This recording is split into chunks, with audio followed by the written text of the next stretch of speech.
Hello there, and welcome. I'm Jack, and I'm glad you're here to share a quiet story with me tonight.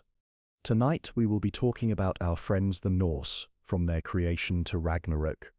If you enjoy our time together, a simple like is always appreciated. Feel free to subscribe if you'd like to join me again. I also love to read the comments and see where in the world you're listening from, and what time of night it is for you. It's a quiet reminder that none of us are ever truly alone in the late hours. With that said, let's leave the world behind for a while, so please get comfortable, dim the lights, turn on a fan for some soft background noise, and let us begin. To understand these myths, we must first understand the people who told them.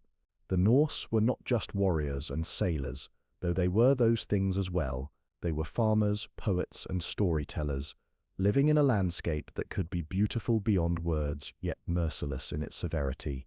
Winters were long and dark, summers short and precious. The sea could sustain life or take it without warning. To live in such a world required courage, cunning, and respect for forces far greater than oneself. And so the myths of the Norse were not merely stories, they were guides, warnings, and reflections of the human condition. They were a way to navigate chaos, to find meaning in a universe that was vast, dangerous, and often unpredictable. Much of what survives of Norse myth comes to us from two major sources. The first is the Poetic Edda, a collection of ancient poems preserved in medieval Icelandic manuscripts. These poems are full of stark, vivid imagery, sometimes cryptic, sometimes direct, but always resonant with the power of oral tradition. The second is the Prose Edda, written by Snorri Sturluson in the 13th century. Snorri, a Christian scholar and historian, sought to preserve the fading old stories in a way that could be read and remembered. He organized them into prose, often with commentary on meaning and context. Through these texts we glimpse a world of gods, giants, dwarves, humans, and creatures that are at once symbolic and intensely real in the imagination of those who believed in them. But let us be clear, the myths were never a single fixed story. They varied from place to place and from poet to poet. Some versions conflict, some are fragmentary, yet in this diversity lies their enduring power. The Norse myths reflect a culture that understood life as a dynamic interplay of forces, order and chaos, creation and destruction, bravery and folly. They are not simplistic tales of good triumphing over evil. Rather, they are stories of balance, of consequences, of the inexorable pull of fate. Tonight, as we move through these tales, I will also share insights from historians and mythologists, interpretations of what these stories meant to the people who first told them, and what they tell us now about human understanding of the world. Scholars note that the Norse myths reflect a cosmology that is deeply ecological and relational. The cosmos is not merely a backdrop for action, it is alive, responsive, and full of meaning. Giants, gods, and humans exist not in isolation, but in a network of interdependent forces, each capable of shaping and being shaped by the others. The world itself is a living entity, both fragile and resilient, and the stories told by the Norse embody that sense of a cosmos that is simultaneously ordered and precarious. As we proceed, imagine yourself stepping into that ancient world. Feel the chill of Niflheim, the heat of Muspelheim, the vast emptiness of Ginnungagap stretching beyond comprehension. Listen for the rumble of giants, the whispers of fate, the rustle of leaves on Yggdrasil, the world tree, as it holds the 9 realms together.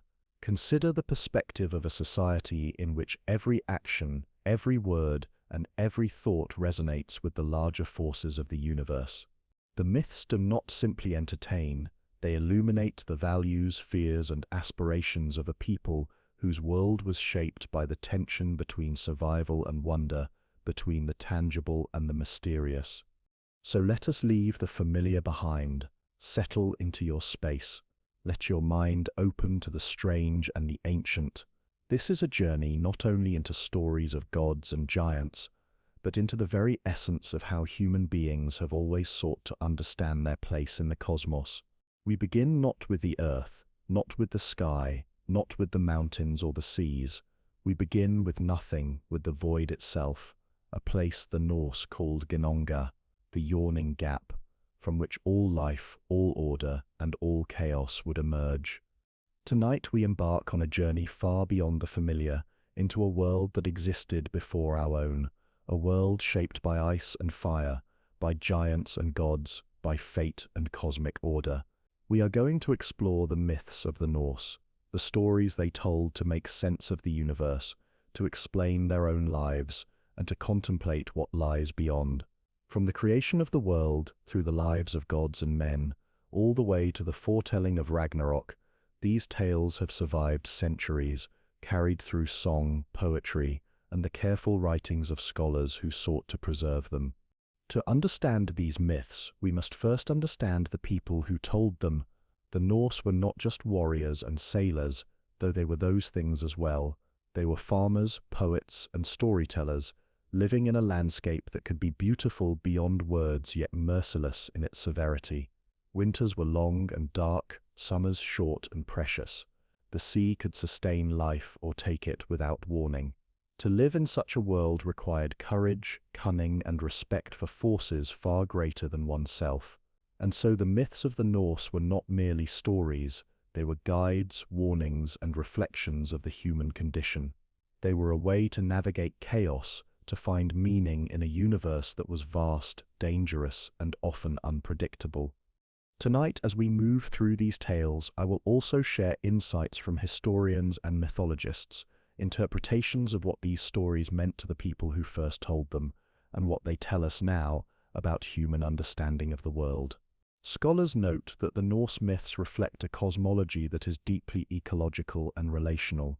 The cosmos is not merely a backdrop for action, it is alive, responsive, and full of meaning. Giants, gods, and humans exist, not in isolation but in a network of interdependent forces, each capable of shaping and being shaped by the others. The world itself is a living entity, both fragile and resilient, and the stories told by the Norse embody that sense of a cosmos that is simultaneously ordered and precarious. So let us leave the familiar behind, settle into your space. Let your mind open to the strange and the ancient. This is a journey not only into stories of gods and giants, but into the very essence of how human beings have always sought to understand their place in the cosmos. We begin not with the earth, not with the sky, not with the mountains or the seas.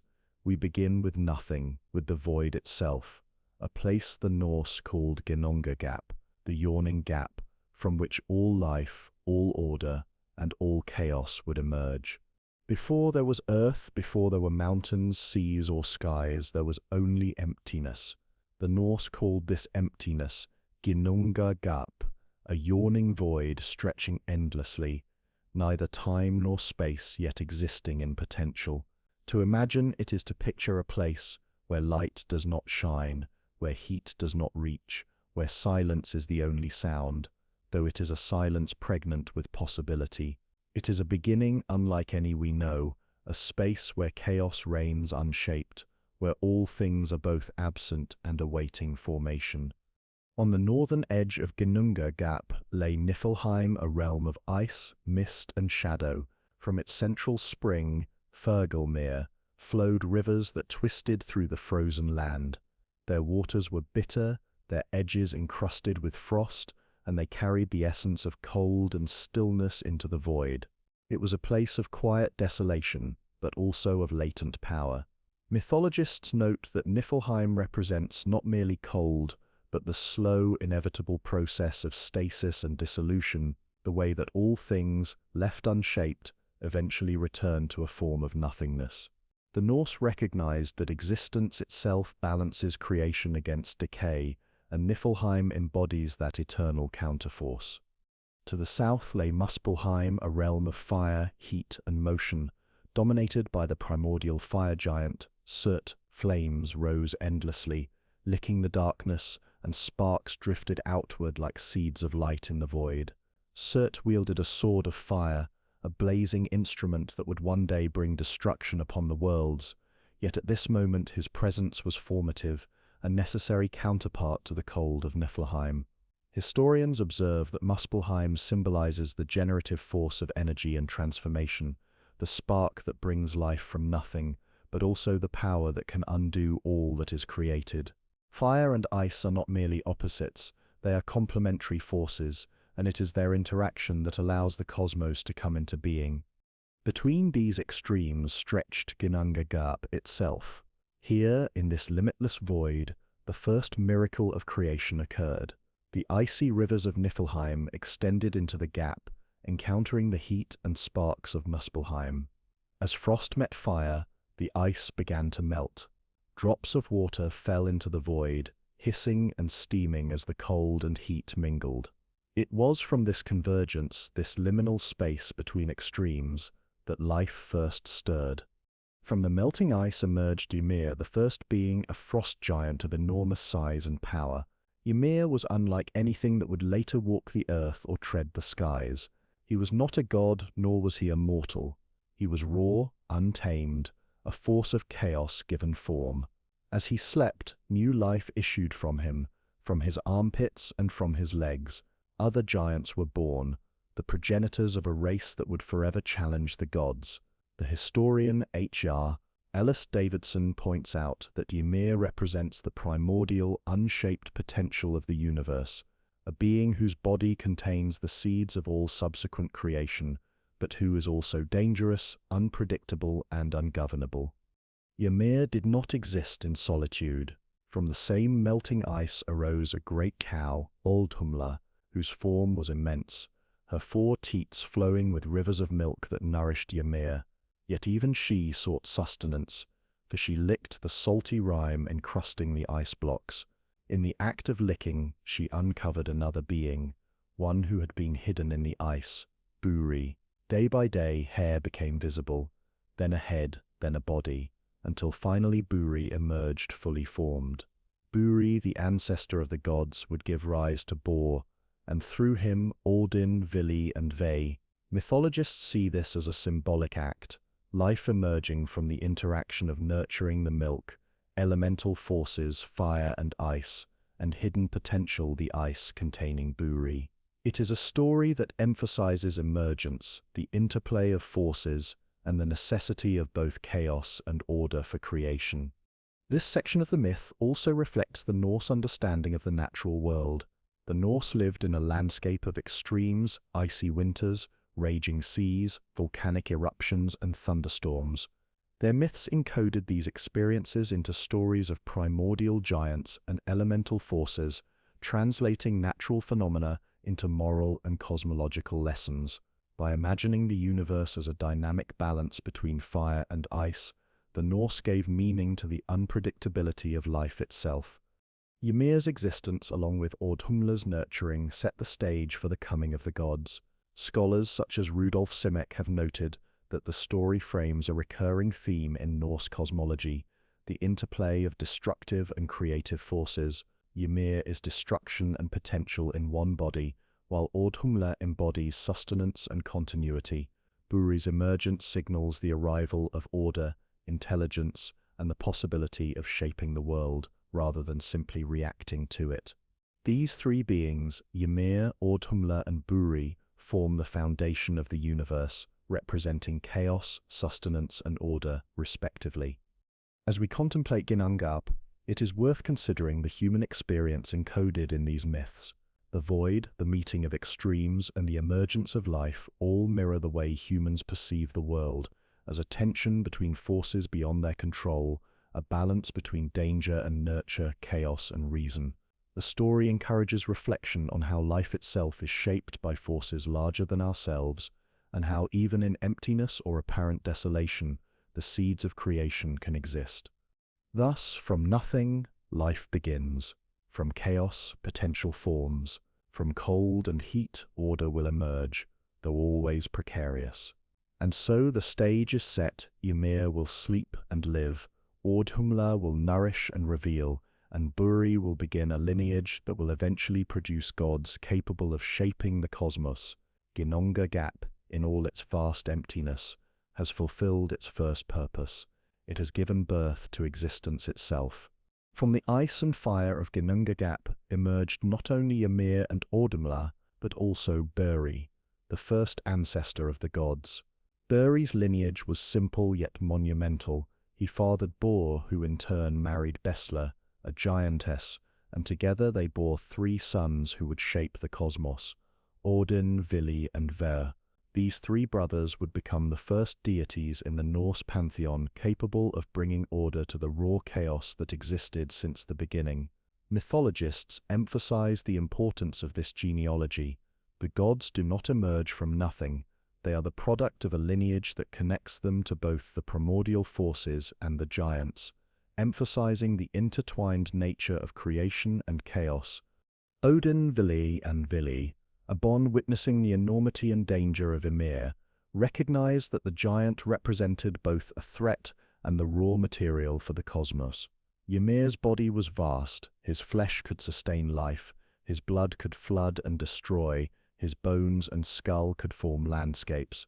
In a decisive act, the 3 brothers slew Ymir, an event that marked the first act of creation through destruction. Ymir's blood gushed in torrents, drowning almost all the frost giants, the descendants of his own body. Only 2, Bergelmir and his wife, survived, floating on a coffin-like vessel, a story that suggests early ideas of survival, continuity, and the origins of subsequent beings, even amid catastrophe. Historians and mythologists alike note that this act of slaying a primordial being to create the world is a recurring motif in many Indo-European myths. Similar tales exist in Vedic, Hittite, and Mesopotamian traditions, where the body of a primeval being is transformed into the physical elements of the cosmos.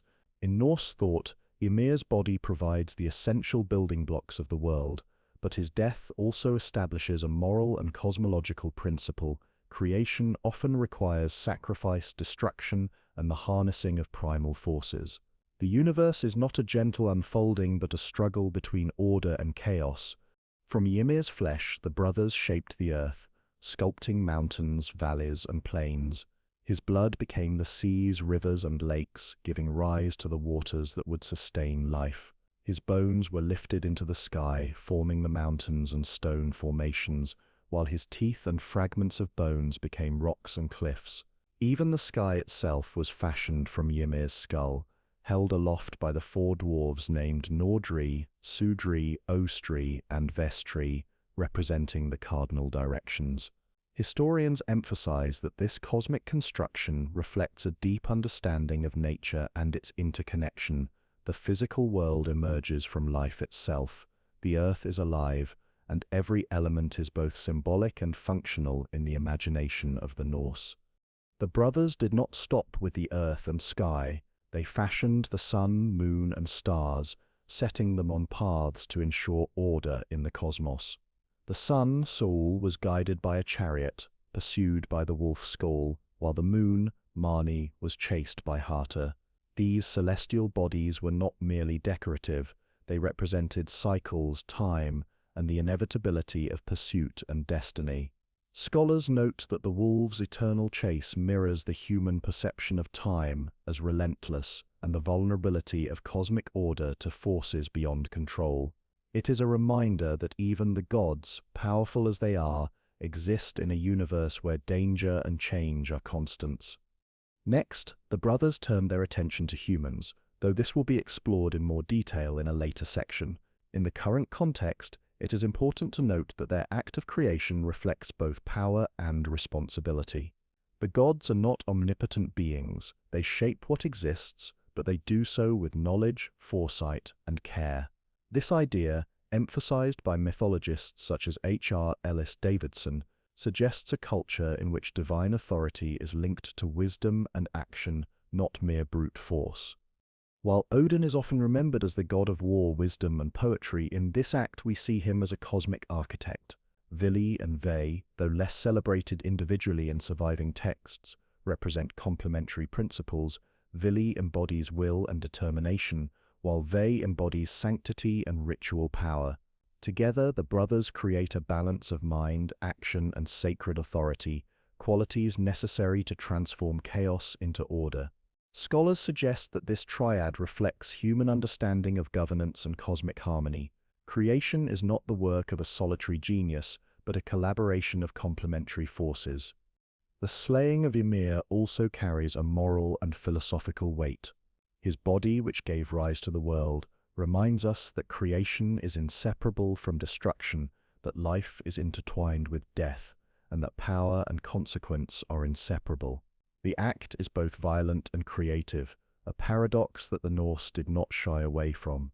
In a society shaped by harsh landscapes and constant threats, such a narrative reinforced an understanding of the world as a place where courage, sacrifice, and foresight were essential. The myth encodes the idea that humans, like the gods, must navigate a world that is beautiful, dangerous, and mutable. As the brothers completed their work, the world took on a recognizable form. Land, sea, and sky were established. Celestial cycles were in place. Humans would eventually inhabit the earth, and the cosmic order, fragile yet enduring, had begun. Yet even in this ordered world, the shadows of chaos remained. The frost giants, survivors of Ymir's blood, continued to exist on the edges, a reminder that destruction is never total, that the forces of chaos will always challenge the structures of order. Scholars interpret this as an early reflection of the Norse worldview. Balance is precarious, power is temporary, and vigilance is required to maintain harmony. Through this narrative, we also see the Norse understanding of the universe as interconnected. Mountains, seas, stars, humans, and gods are not separate entities. They emerge from the same origin, shaped by the same forces. Ymir's body becomes the very matter of the world, and thus every element of nature carries with it the memory of chaos and the potential for renewal.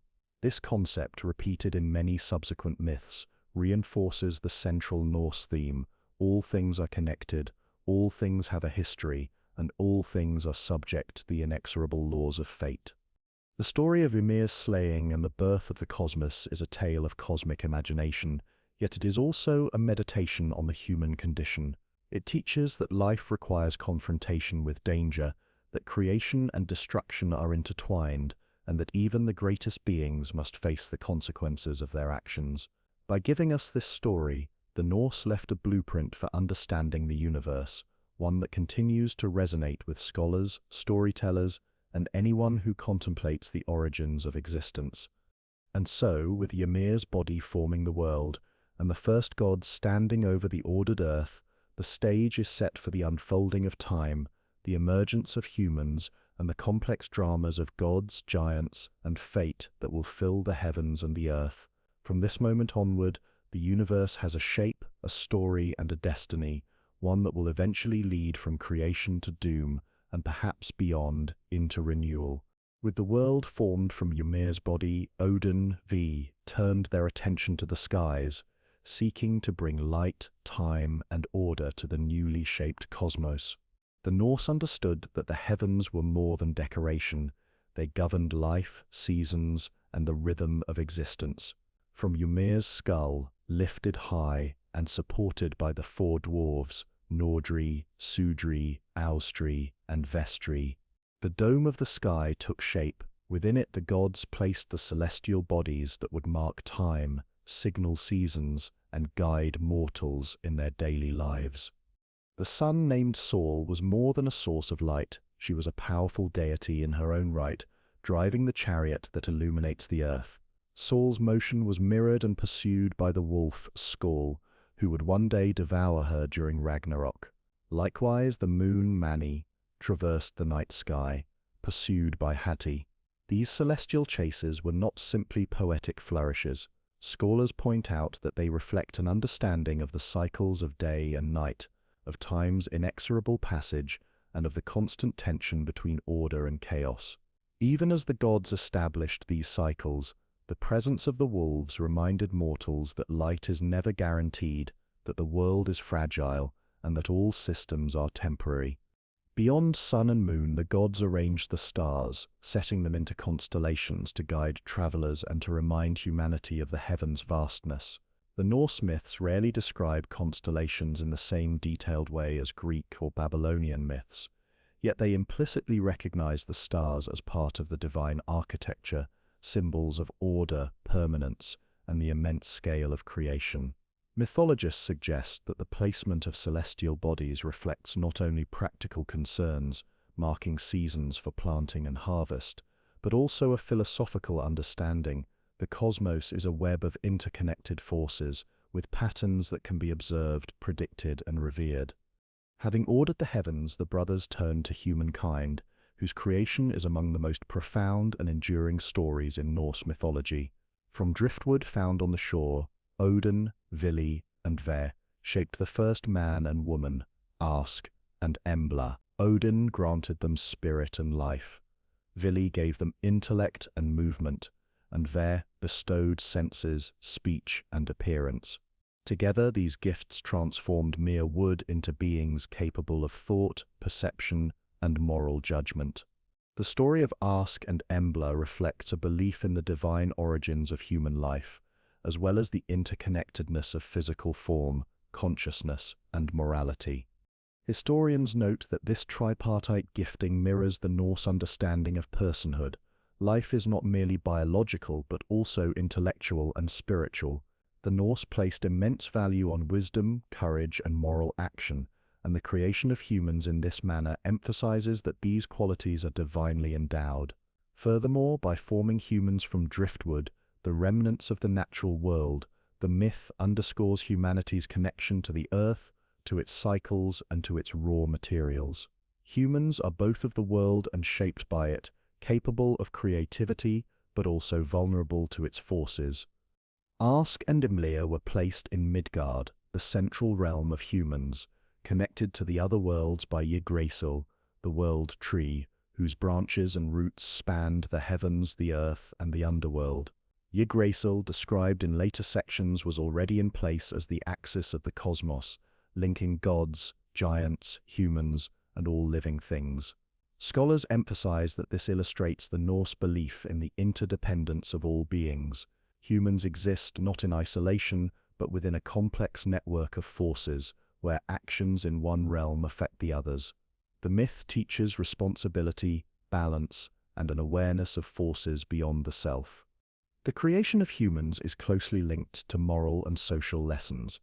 Ask and Embla were endowed not only with life and senses, but also with the capacity for judgment, foresight, and reflection.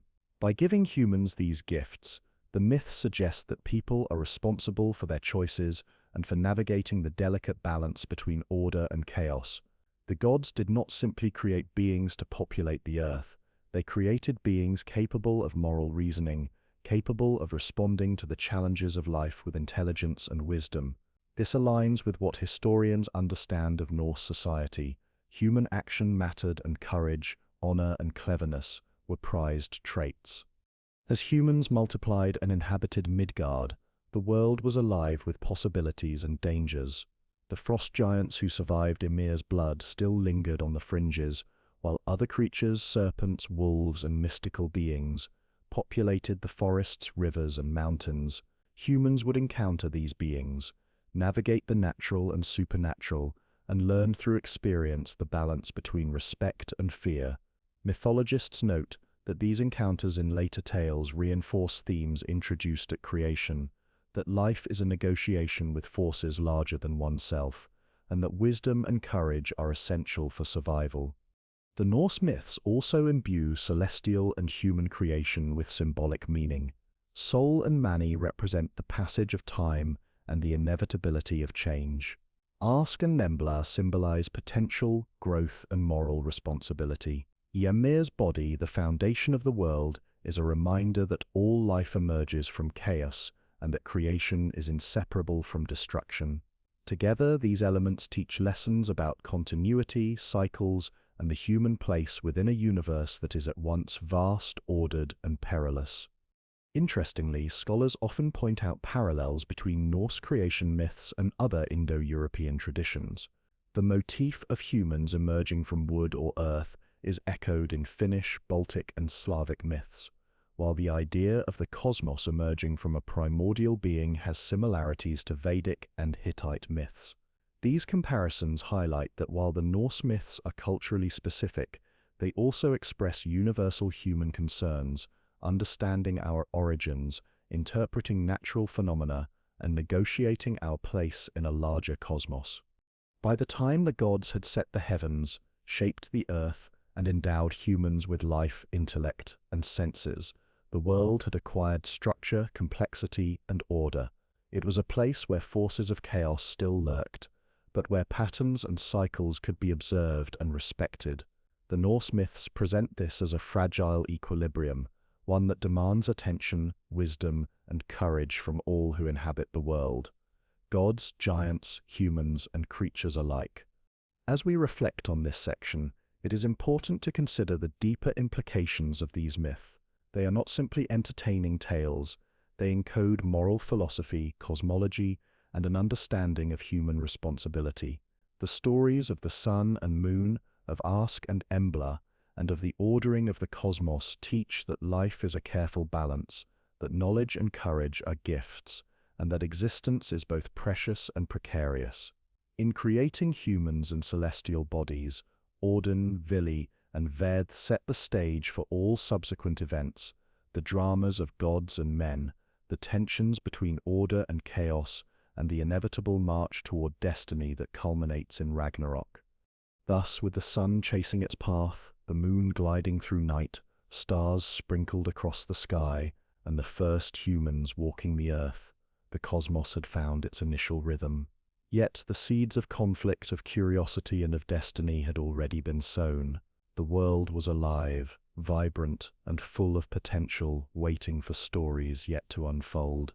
It was a universe that demanded observation, respect, and participation, and it was into this ordered yet precarious world that all future myths, adventures, and tragedies would take place.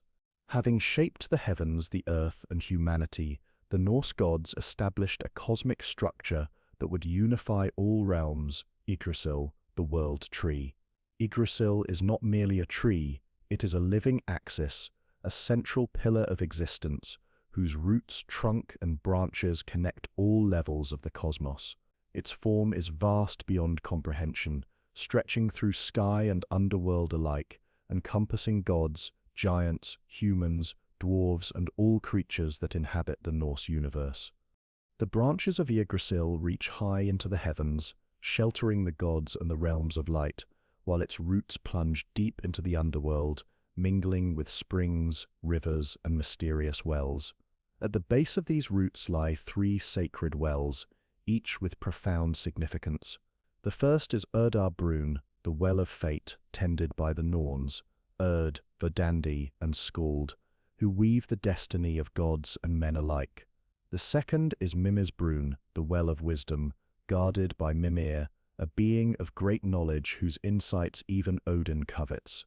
The third is Gelmir, a bubbling spring at the root of Niflheim, from which all rivers flow and from which life itself can be traced. Historians emphasize that Yggdrasil embodies the Norse vision of interconnectedness. The cosmos is not a flat, isolated world. It is a network of interdependent realms. Life, death, knowledge, and fate are entwined in the branches and roots of the tree. Every action in one realm reverberates through the others.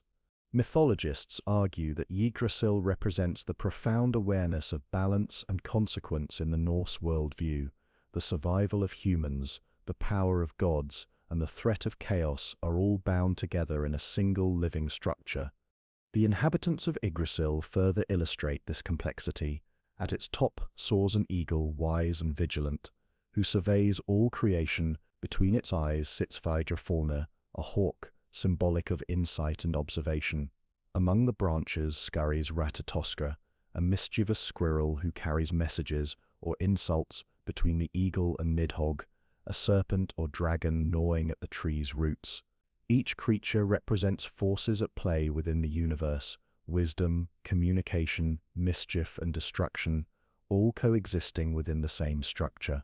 The Norse recognized that even the smallest agents like Ratatoskr can influence outcomes, and that the cosmos thrives in tension and interaction. Connected to Yggdrasil are the 9 realms, each distinct yet inseparable from the whole. At the center lies Midgard, the realm of humans, encircled and protected by the gods. Midgard is a tangible, accessible world, a reflection of order amidst chaos, yet it exists under constant threat from giants, monsters, and cosmic forces. Above Midgard lies Asgard, the realm of the Aesir gods, home to Odin, Thor, and their divine kin. Asgard represents power, wisdom, and governance, a place where divine decisions shape the fate of all realms. Another realm, Vanaheim, is home to the Vanir gods, a group associated with fertility, wealth, and the natural world. The Vanir exemplify prosperity, balance, and cooperation, emphasizing the Norse belief that order is not solely maintained through conflict, but also through alliances, trade, and reciprocity. Alfheim, realm of the light elves, embodies beauty, creativity, and ethereal qualities, while Svartalfheim or Nidavellir is the domain of dwarves, masters of craftsmanship, who create the treasures and weapons that shape the fate of gods and humans alike. Beyond these worlds lie Jotunheim, the land of the giants, vast, wild, and untamed.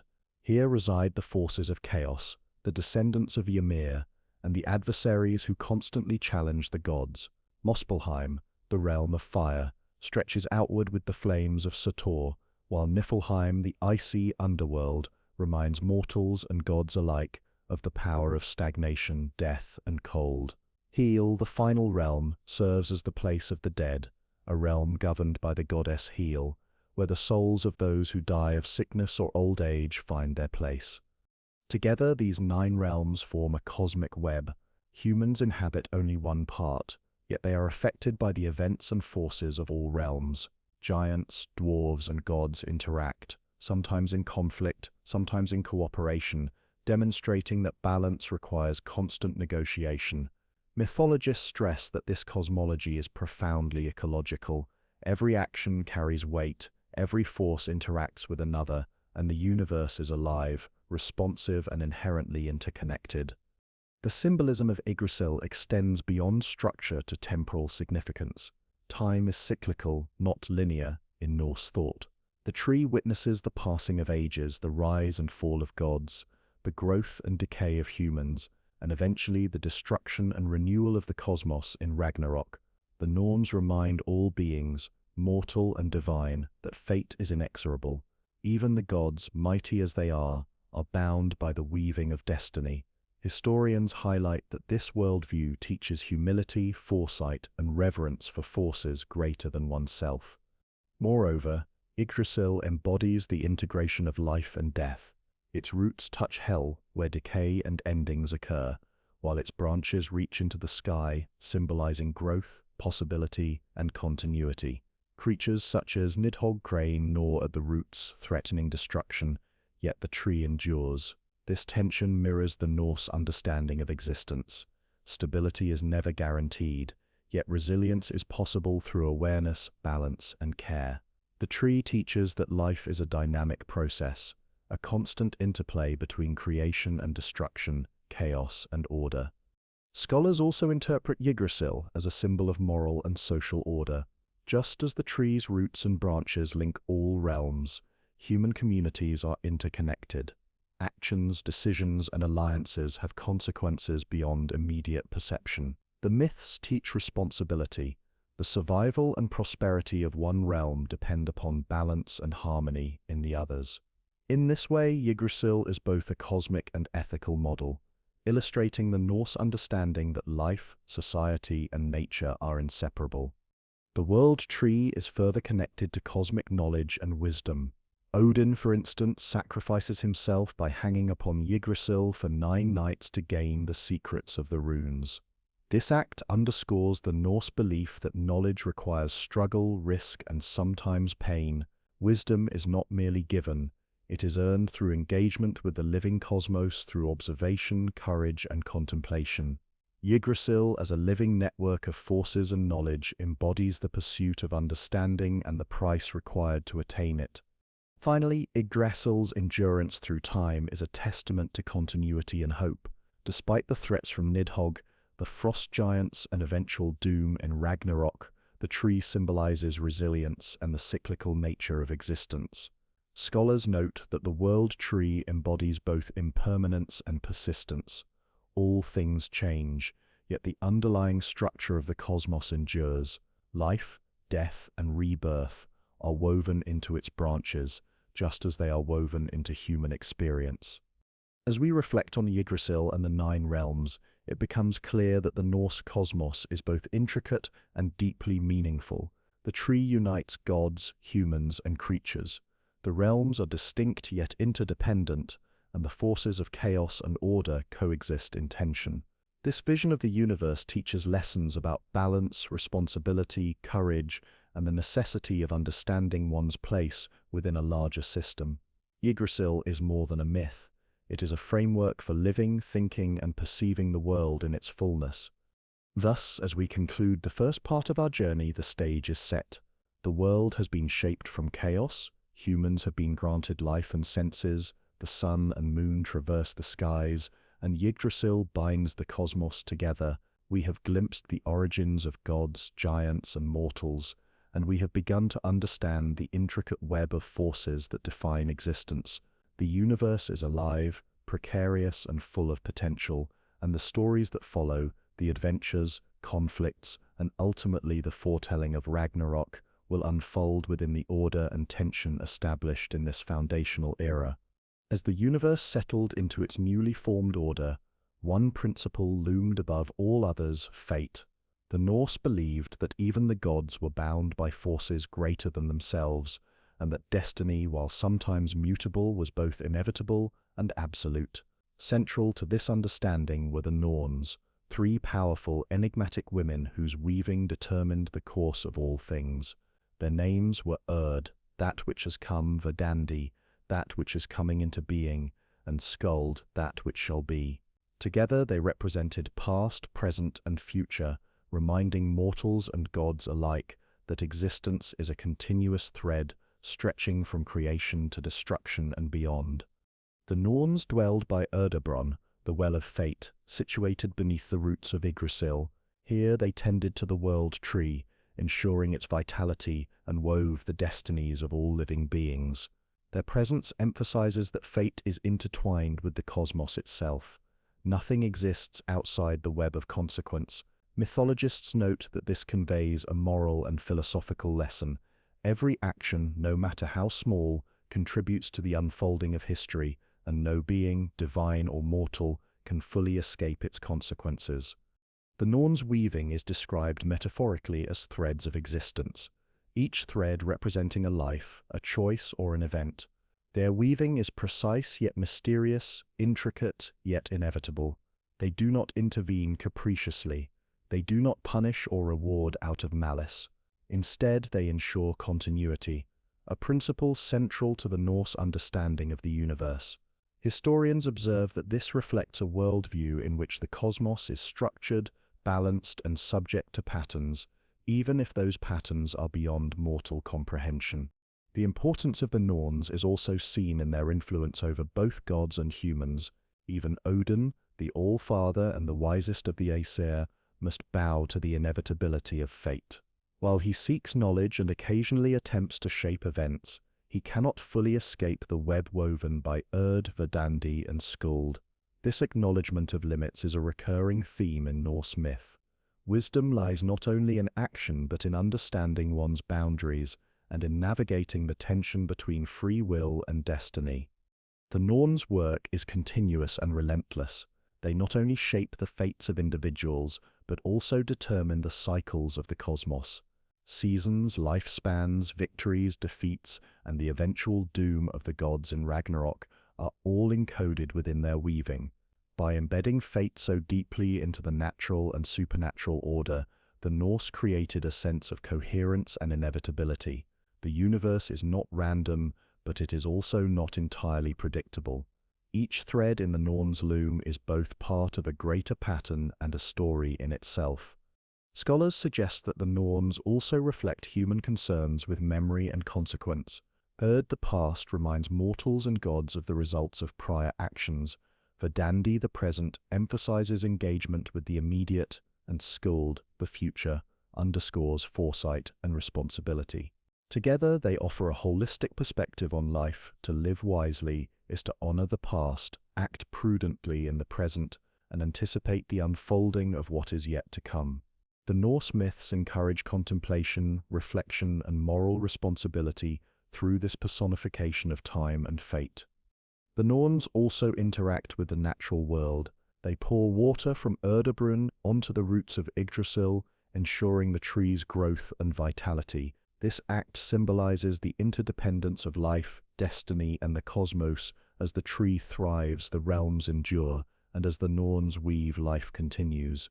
Mythologists emphasize that this imagery reflects the Norse understanding of cycles, life and death, growth and decay. Order and chaos are all inseparable, and every being participates in the perpetuation of the universe. The influence of the Norns extends to heroes and legendary figures. Mortals who confront them or understand their weaving are often granted wisdom or insight, yet they are rarely able to alter the fundamental patterns of fate. Many sagas illustrate this principle. A hero may act with courage, intelligence, or cunning, yet the overarching currents of destiny guide the outcome. This intertwining of free will and inevitability is a hallmark of Norse narrative, creating tension and drama while also imparting moral and philosophical lessons. It is also worth noting that the Norns were not unique to Norse culture. Comparable figures exist in Greek mythology, such as the Moirae or Fates, and in Roman tradition, the Parcae. This suggests a shared Indo-European conception of destiny as a force that shapes and binds all life. However, the Norse portrayal is distinctive for its integration with the world tree and its cosmic ecology. Fate is not abstract. It is grounded in the living structure of the universe, entwined with Yggdrasil and inseparable from the cycles of life, death, and cosmic order. The Norns' work is also intimately connected with the moral fabric of the Norse universe. Since all beings are bound by the web of fate, actions carry weight far beyond immediate outcomes. A single decision can ripple across realms, influencing gods, giants, and humans alike. Scholars emphasize that this worldview instills both humility and accountability. Humans are powerful in their choices, yet they are also constrained by forces beyond their control. The tension between agency and fate creates the drama and poignancy of Norse myths, encouraging reflection on the responsibilities inherent in life. The Norns also remind us that the universe is cyclical, not linear. Their weaving spans from creation to Ragnarok and beyond, suggesting that endings are always beginnings. Even the destruction of the gods, foretold and inevitable, is part of a larger pattern in which renewal will follow. Historians interpret this as a reflection of natural cycles observed in the Norse environment. Seasonal change, the growth and decay of crops, the rise and fall of civilizations.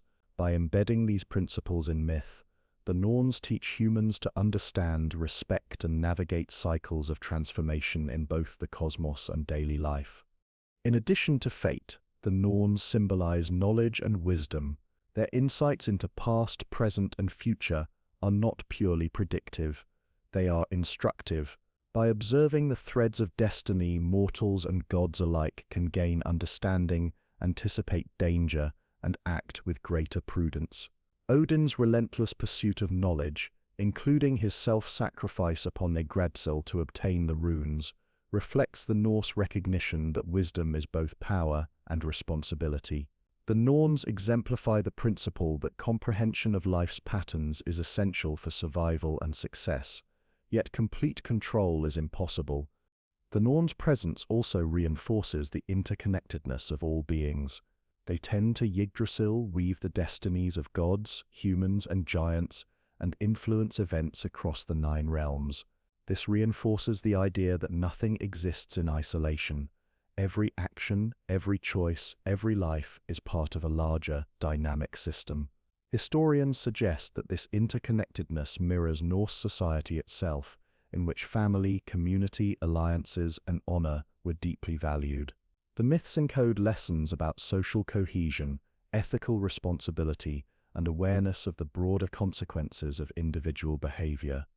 In conclusion, the Norns stand as the guardians of destiny and the embodiment of the principle that fate binds all life. Their weaving integrates past, present, and future, humans and gods, order and chaos, life and death.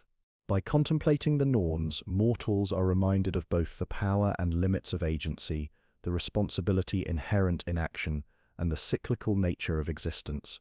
As we move forward into the tales of gods, heroes, and the inevitable approach of Ragnarok, the Norns' influence pervades every story, guiding, shaping, and ultimately ensuring that the cosmos unfolds according to its grand design. After the establishment of the cosmos and the weaving of fate by the Norns, the world of the gods was far from tranquil. The Norse pantheon was divided into two major families of deities, the Aesir and the Vanir.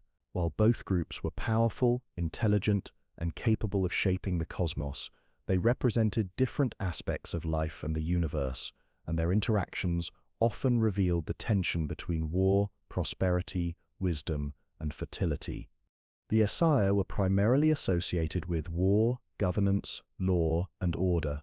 Among their ranks were some of the most celebrated deities: Odin, the Allfather, who embodied wisdom, foresight, and martial prowess; Thor, the thunder god, protector of Midgard, wielding the mighty hammer Mjolnir; Tyr, god of heroic glory and law; and Heimdall, guardian of Bifrost, the rainbow bridge connecting Midgard and Asgard. The Aesir valued courage, honor, and the enforcement of cosmic order. Historians note that the Aesir reflect the Norse emphasis on martial skill, leadership, and community cohesion, traits essential to survival in the harsh and unpredictable Scandinavian landscape. In contrast, the Vanir were connected to fertility, prosperity, and the natural world. Key members included Nard, god of sea and wealth, and his children Frey and Freya, associated with fertility, love, abundance, and mystical knowledge. The Vanir emphasized the cycles of nature, agricultural abundance, and harmony between humans and the environment. Scholars highlight that the Vanir represent an earlier agrarian-focused stratum of belief, while the Aesir reflect warrior-based, hierarchical social structures. The eventual union of these two divine families symbolizes the integration of complementary forces, strength and wisdom, conflict and abundance, law and nature. Despite these complementary qualities, the Aesir and Vanir were not always in harmony. Tensions escalated into the legendary Aesir-Vanir War, a conflict that, though shrouded in mythic narrative, encodes deep cultural insights about negotiation, reconciliation, and the balance of power. The war began with misunderstandings and mutual distrust, magnified by pride and the desire for dominance. Stories suggest that the Vanir felt slighted by the Aesir's rigidity and emphasis on martial valor, while the Aesir viewed the Vanir as indulgent and too focused on material prosperity. Mythologists interpret this as a reflection of cultural shifts, a society transitioning from agrarian traditions to more centralized, warrior-oriented hierarchies, with myths preserving these social memories in symbolic form. The war itself was intense, with gods and goddesses displaying remarkable powers.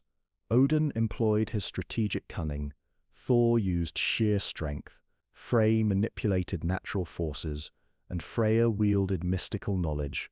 Though the tales of individual battles are fragmentary, they convey a sense of epic scope, divine warriors clashing with thunder and magic, reflecting the Norse imagination of cosmic conflict. Scholars argue that these stories reinforce social values, illustrating the consequences of pride, the necessity of courage, and the importance of strategic thinking. Even in myth, power without wisdom is incomplete, and negotiation without force may fail. Eventually, the war concluded not through outright victory, but through reconciliation and exchange of hostages. Njord and his children came to Asgard, while Odin's family maintained dominance over the warlike Aesir. This resolution was not merely symbolic, it represented the integration of different societal values, the warrior ethos of the Aesir and the fertility and prosperity ideals of the Vanir. By blending the pantheons, the myths emphasized cooperation, compromise, and the mutual benefits of diverse perspectives. Historians suggest that these narratives may reflect historical alliances or cultural amalgamations among different Scandinavian tribes. The aftermath of the Asavanir War also highlights the role of diplomacy and strategic exchange in Norse mythology. Hostages were not merely pawns, they served as living symbols of trust, obligation, and interconnected destiny. By sending Njord and his children to Asgard, the Vanir acknowledged the cosmic order while maintaining influence over human prosperity and natural cycles. This delicate balance mirrors the Norse understanding of governance. Power must be tempered by wisdom, and alliances are necessary for societal stability. Beyond political conflict, the stories of the Aesir and Vanir illuminate the diversity of divine attributes. The Aesir's focus on courage, martial prowess, and justice complements the Vanir's emphasis on fertility, wealth, and intuition. Together, these families create a balanced cosmos, where war and peace, law and nature, intellect and instinct coexist. Mythologists point out that this duality underlines a fundamental Norse principle. The world is composed of complementary forces, and equilibrium arises not from uniformity, but from interaction and negotiation. The Aesir-Vanir dynamic also extends to humans. Mortals were often the beneficiaries or victims of divine conflicts, and these interactions reinforced social norms and ethical codes. Thor's protection of Midgard, for instance, ensured the safety of humans from giants, while Freya's gifts fostered abundance and fertility. The gods' actions were both instructive and cautionary, demonstrating how power and responsibility are intertwined. Scholars note that these myths provided frameworks for understanding human society. Courage, wisdom, negotiation, and respect for natural cycles were not abstract concepts, but essential strategies for survival. The mythic narratives also preserve lessons on balance and restraint. Even the gods, mighty as they were, suffered consequences from overreach or rash decisions. Odin's obsession with knowledge sometimes brought peril. Freya's desires occasionally led to conflict, and Thor's thunderous power had to be applied judiciously. The Aesir-Vanir War in this sense serves as a cautionary tale. Unbridled pride or aggression destabilizes communities, while integration, compromise, and respect for complementary values sustain cosmic and social order. Importantly, the myths emphasize that divine conflict is not arbitrary.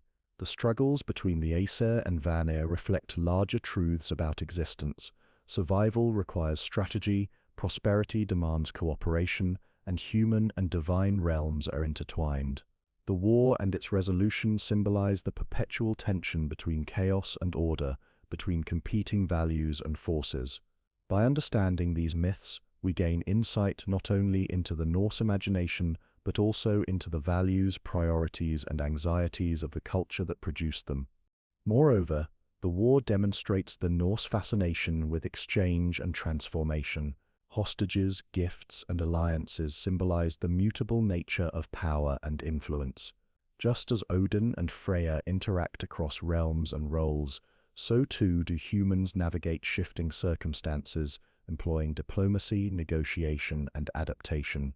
Historians suggest that these narratives may encode practical lessons.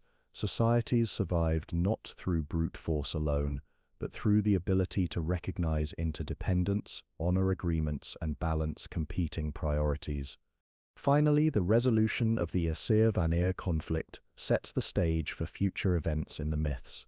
By uniting the pantheon, the Norse established a universe capable of both conflict and cooperation, a world in which divine actions ripple through human history and cosmic cycles.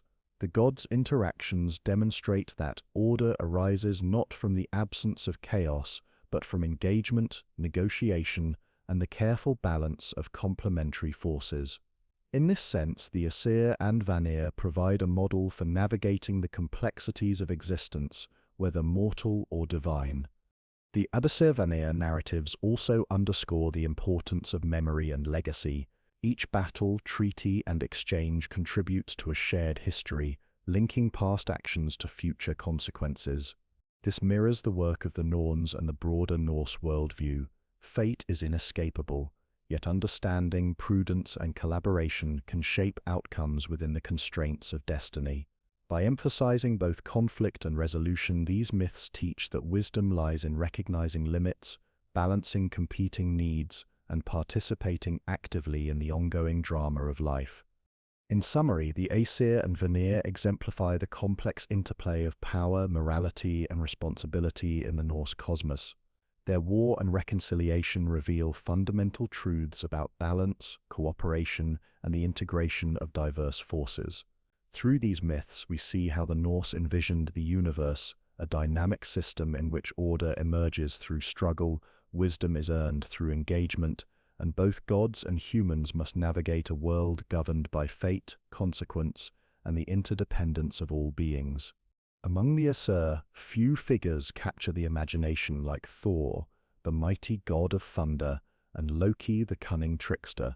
Their adventures, filled with thunderous battles, clever deceptions, and moral lessons, illustrate both the power and the precariousness of the Norse cosmos. Together, they embody contrasting aspects of divinity. Thor represents strength, protection, and courage, while Loki embodies chaos, wit, and the transformative potential of intelligence. Their dynamic interactions provide not only entertainment, but also profound insight into Norse values, ethics, and cosmology.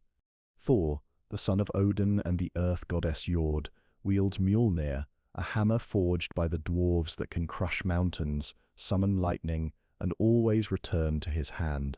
As the protector of Midgard, Thor's role is to safeguard humans from giants and other cosmic threats. His strength is legendary, yet it is complemented by moral courage, loyalty, and a fierce sense of responsibility. Scholars note that Thor represents the ideal of the warrior protector, courageous in battle, vigilant against threats, and deeply connected to the welfare of humanity. In this sense, Thor is a divine mirror of the human values of bravery, resilience, and duty. In contrast, Loki is a complex, ambiguous figure, often described as a shapeshifter and master of trickery. Loki is neither fully malevolent nor wholly benevolent.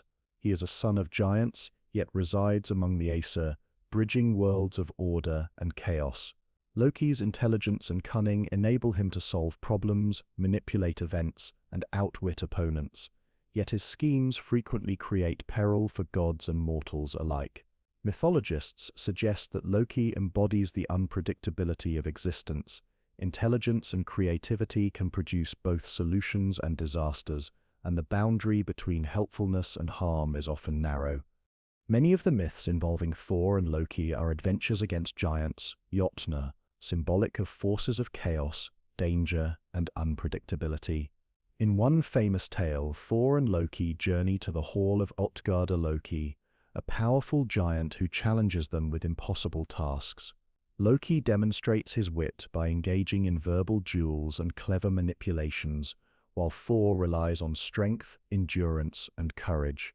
Though the challenges seem insurmountable, the gods persevere, only to discover that the trials were illusions designed to test their limits. Historians and mythologists interpret these narratives as metaphors for human resilience. Courage, intelligence, and adaptability are necessary to navigate a world full of unpredictable forces. In another story, Thor's hammer, Mjolnir, is stolen by the giant Thrym, who demands the goddess Freya as ransom. To retrieve it, Thor disguises himself as Freya, while Loki assists in orchestrating the plan. Through clever deception, cunning, and collaboration, Thor regains his hammer, restoring order. These tales illustrate a recurring theme: balance between strength and intellect. Thor's might alone cannot achieve victory without Loki's cunning. Similarly, Loki's schemes require the application of force and moral purpose to succeed. Together, they demonstrate that cooperation between different qualities, power and wit, courage and intelligence, is essential for survival and success. The relationship between Thor and Loki is also morally instructive. While they are allies, Loki's unpredictability and occasional malice create tension, reminding mortals that the world is not entirely controllable. danger can arise from within one's own community, and vigilance, discernment, and adaptability are vital. Scholars suggest that Loki serves as a narrative mechanism to explore ethical complexity. Not all problems have straightforward solutions, and not all allies are entirely trustworthy. In this, the myths resonate with lived human experience, where choices are fraught with uncertainty and consequences are often unforeseen. Beyond conflicts with giants, Thor and Loki's adventures encompass cosmic maintenance and protection of Midgard. Thor defends humans from serpents, trolls, and other malevolent beings, ensuring the stability of the human world. Loki, while often causing mischief, occasionally aids the gods in restoring balance after his schemes provoke chaos. Their intertwined roles highlight a profound Norse principle: the universe is sustained through a dynamic interplay of forces, requiring both strength and intelligence, order and adaptability, courage and cunning. One particularly illustrative tale involves the building of Asgard's walls. A mysterious builder offers to construct impenetrable walls around the city in exchange for Freyja, the sun, and the moon. The gods initially agree, only to realize that the terms are impossible to meet within the time given. Loki devises a plan, transforming into a mare to distract the builder's stallion, thereby thwarting the scheme. This story reflects recurring motifs. Cosmic order is constantly threatened, cleverness can avert disaster, and even the gods must adapt to circumstances beyond their immediate control. Thor's role in enforcing and protecting the order underscores the necessity of vigilance and action. Thor and Loki's adventures also explore the themes of transformation, boundaries, and identity. Loki frequently changes shape into a salmon, a mare, a fly, and more, challenging perceptions of reality and morality. These transformations reveal that the universe is mutable and that appearances can deceive. Thor's strength, while seemingly straightforward, must often adapt to unexpected conditions, emphasizing the importance of judgment alongside raw power. Scholars argue that these narratives encode lessons about flexibility, creativity, and ethical discernment in a complex and unpredictable world. Another important dimension of their relationship is humor and storytelling. Many myths involving Thor and Loki contain comedic elements, highlighting absurdity, irony, and the playful dimensions of existence. Yet even these lighter tales carry moral and philosophical weight. Humor becomes a tool for navigating danger, revealing character, and understanding human and divine folly. The interplay of comedy and peril mirrors the Norse perception of life as simultaneously serious and contingent, where laughter and courage coexist in the face of adversity. Thor and Loki's exploits extend beyond Midgard and Asgard, affecting the wider cosmos. Their actions influence giants, elves, dwarves, humans, and even elemental forces. This interconnectedness reinforces the lessons imparted by the Norns. Every act reverberates across realms, and the universe is a web of consequences. Mythologists emphasize that these stories encourage reflection on agency, ethics, and responsibility. Mortals, like the gods, must navigate a world shaped by forces beyond their full understanding, balancing action with foresight and morality. In addition to moral and cosmic lessons, Thor and Loki embody symbolic duality. Thor represents the tangible, visible power of the universe: thunder, storms, protection, and courage. Loki represents the unseen, the subtle, the unpredictable currents that shape outcomes: wit, chaos, transformation, and cunning. Together, they provide a holistic vision of how the Norse conceived of power and survival. Neither strength nor intelligence alone suffices, but their integration ensures resilience, adaptability, and the maintenance of order. Finally, the adventures of Thor and Loki foreshadow Ragnarok, the ultimate destiny of gods and humans. Loki's eventual betrayal, the unleashing of chaos, and Thor's climactic confrontations with giants and monsters all prefigure the cosmic destruction and renewal to come. In this sense, their tales are both entertaining narratives and instructive myths, preparing mortals and gods alike for the inevitability of fate, the necessity of courage, and the importance of wisdom in the face of overwhelming forces. Through these adventures, the Norse myths teach that life is complex, morally challenging, and precarious. Courage, intelligence, collaboration, and vigilance are essential. Even the gods, with immense power, cannot avoid the consequences of fate and must continually engage with the forces of chaos to preserve order. Thor and Loki exemplify this engagement, their stories illustrating both the delight and danger inherent in existence. Even in a cosmos carefully woven by the Norns and guarded by the Aesir and Vanir, the universe remained full of peril. Among the most fearsome threats were the monstrous beings whose existence challenged gods, humans, and the delicate balance of the nine realms. These creatures, serpents, wolves, giants, and dragons, embody chaos, destruction, and inevitability, serving as both adversaries and symbols of cosmic truths. Their stories convey lessons about courage, resilience, and the inexorable cycles of life and death. Foremost among these monstrous beings is Jormungandr, the Midgard serpent, child of Loki, and the giantess Angrboda. Jormungandr is no ordinary serpent. He is vast, encircling the world, coiling around Midgard, and biting his own tail. Scholars interpret him as a symbol of cosmic unity and destructive potential, embodying the tension between the life-giving and destructive forces inherent in nature. His very presence encircling the world reminds humans and gods that no realm is free from danger, that chaos is ever present, and that vigilance is required to maintain order. Jormungandr's fate is deeply intertwined with Thor's. According to prophecy, the two are destined to meet during Ragnarok, in a climactic battle that will result in the death of both.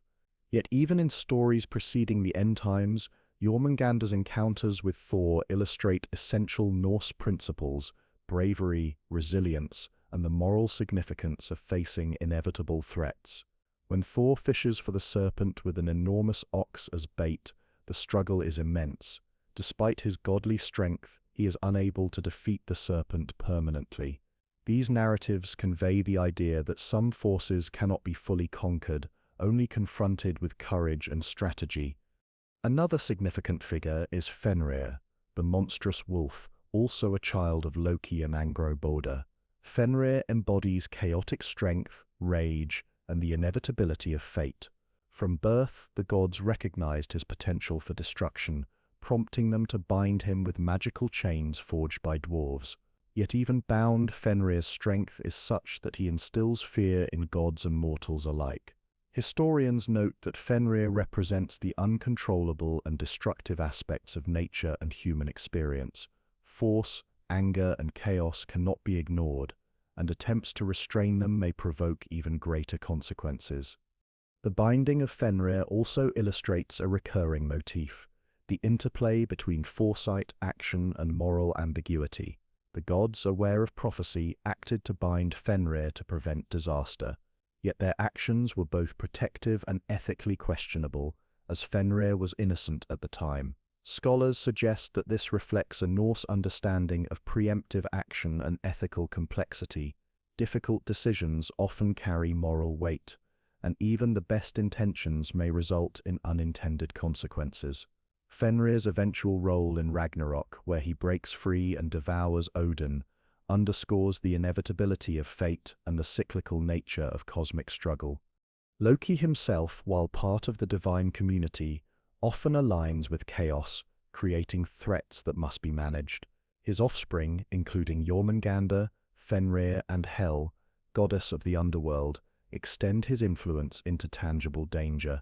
Through these progeny, Loki embodies the principle that chaos can arise from within, as well as from external sources.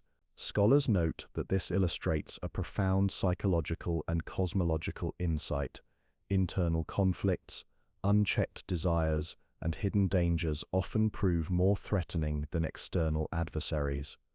Other monstrous figures populate the nine realms, each symbolizing aspects of the unpredictable and destructive cosmos. Surt, the fire giant of Muspelheim, represents the inevitability of fiery destruction, a force that will eventually engulf the world at Ragnarok. Frost giants, or Jotnar, inhabit Jotunheim, embodying wilderness, cold, and the relentless challenge of survival in a harsh world.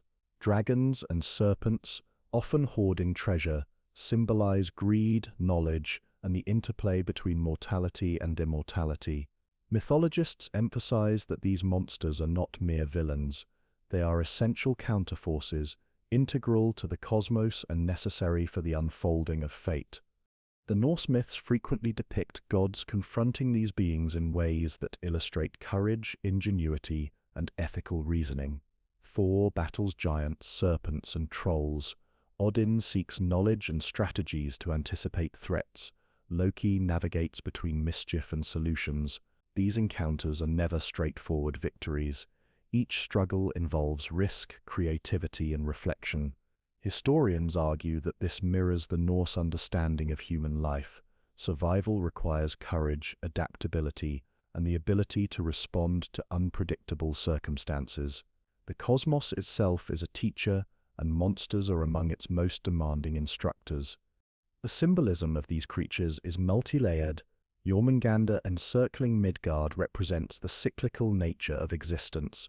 The world is contained, yet constrained by forces beyond its control. Fenrir embodies the inevitability of conflict and the consequences of restraint. Surt's flames, poised to consume the 9 realms, illustrate both destruction and renewal, reflecting the Norse vision of time as cyclical rather than linear. Each monstrous being, while terrifying, teaches essential truths about balance, resilience, and the relationship between action and consequence. Even seemingly smaller creatures such as the giant wolf Skoll and his brother Hati, who chase the sun and moon across the sky, reinforce cosmic principles. Their pursuit ensures the cycle of day and night continues, demonstrating that even beings that appear malevolent serve a larger order.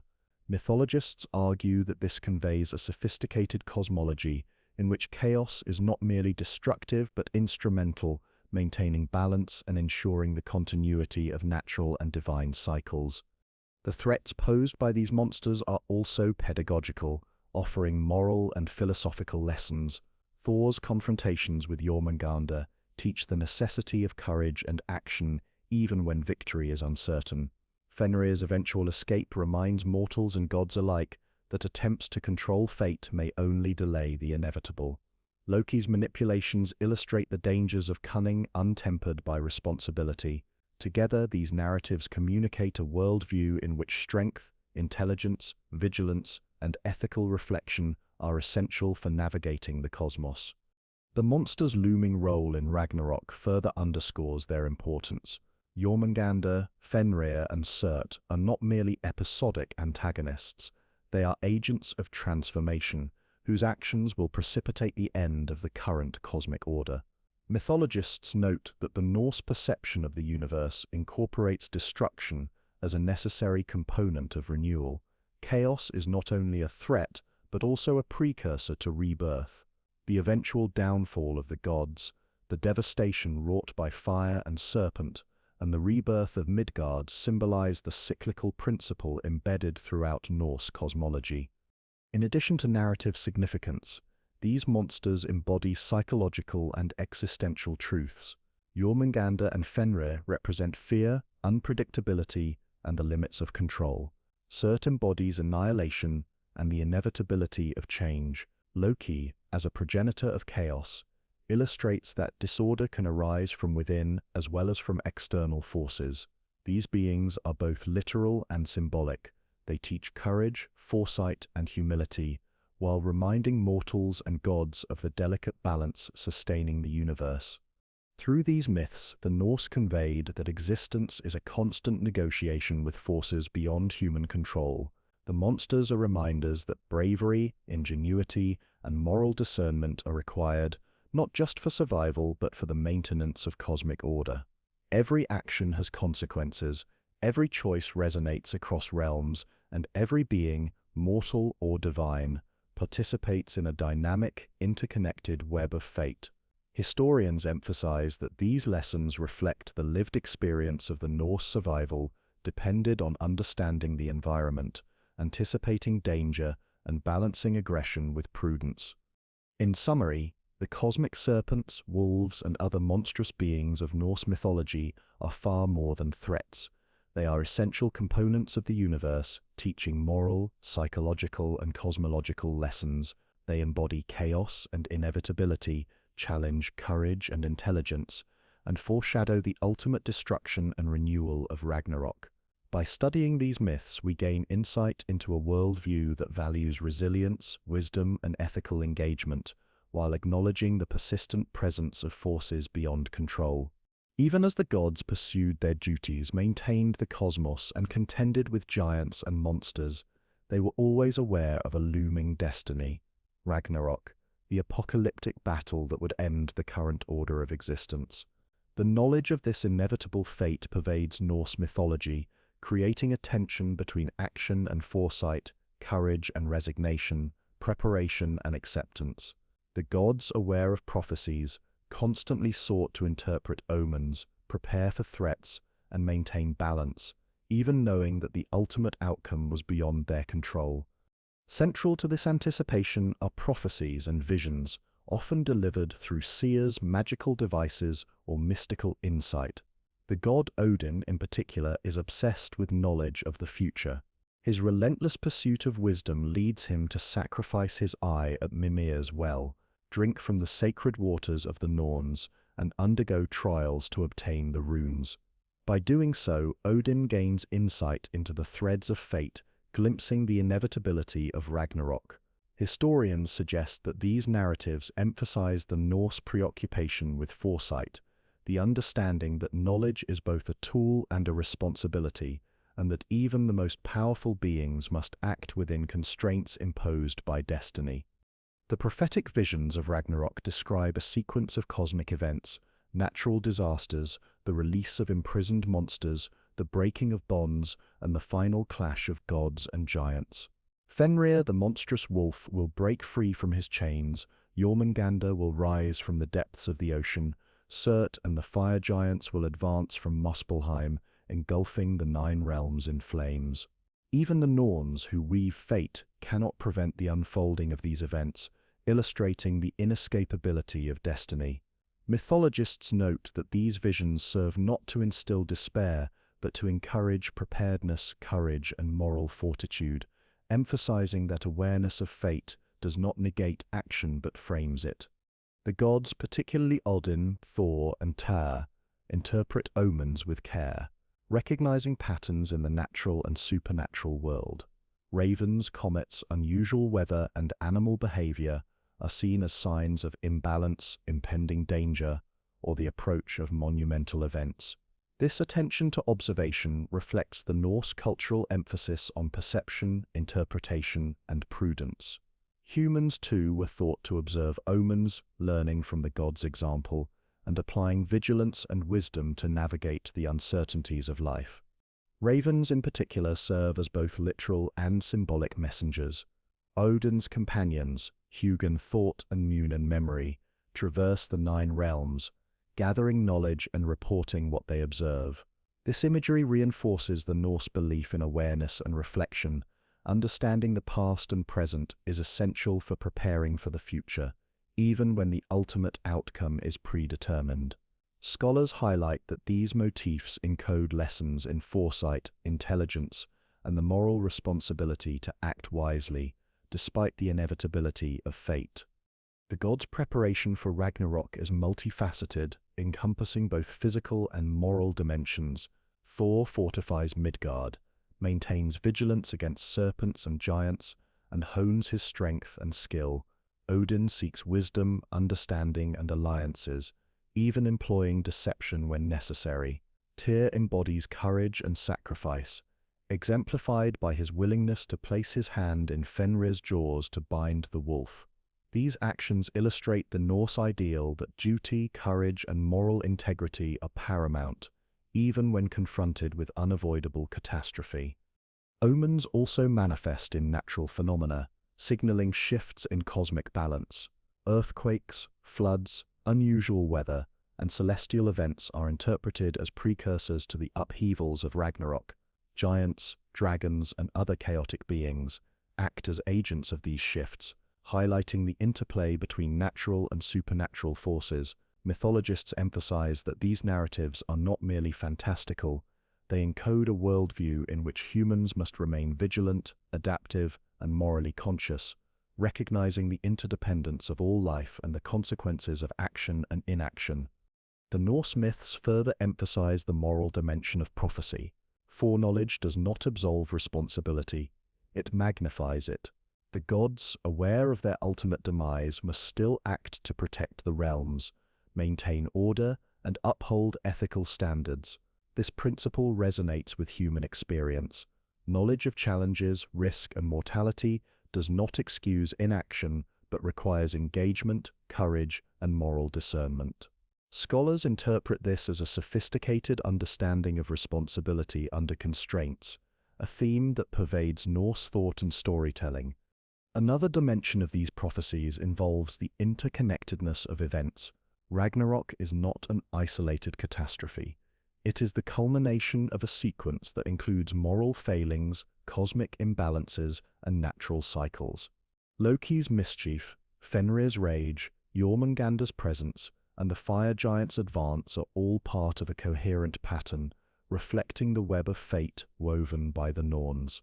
Mythologists highlight that this interconnectedness mirrors human and societal experience. Individual actions resonate far beyond their immediate context, shaping communities, ecosystems, and cultural memory. The gods' responses to these omens also reveal philosophical insight. While they cannot avert their fates entirely, they demonstrate resilience, courage, and moral agency within the parameters of destiny. Thor confronts Jormungandr, knowing that both may perish. Odin seeks knowledge despite the personal cost. Tyr acts selflessly to protect others. These narratives convey that meaning arises not from control, but from engagement, from confronting challenges with integrity, and from acting in accordance with principles even when outcomes are uncertain. Even the humans of Midgard are implicated in these prophecies. Their actions, choices, and responses to the gods' guidance influence the unfolding of events. The myths suggest that courage, ethical behavior, and respect for the natural and cosmic order are essential for survival and continuity.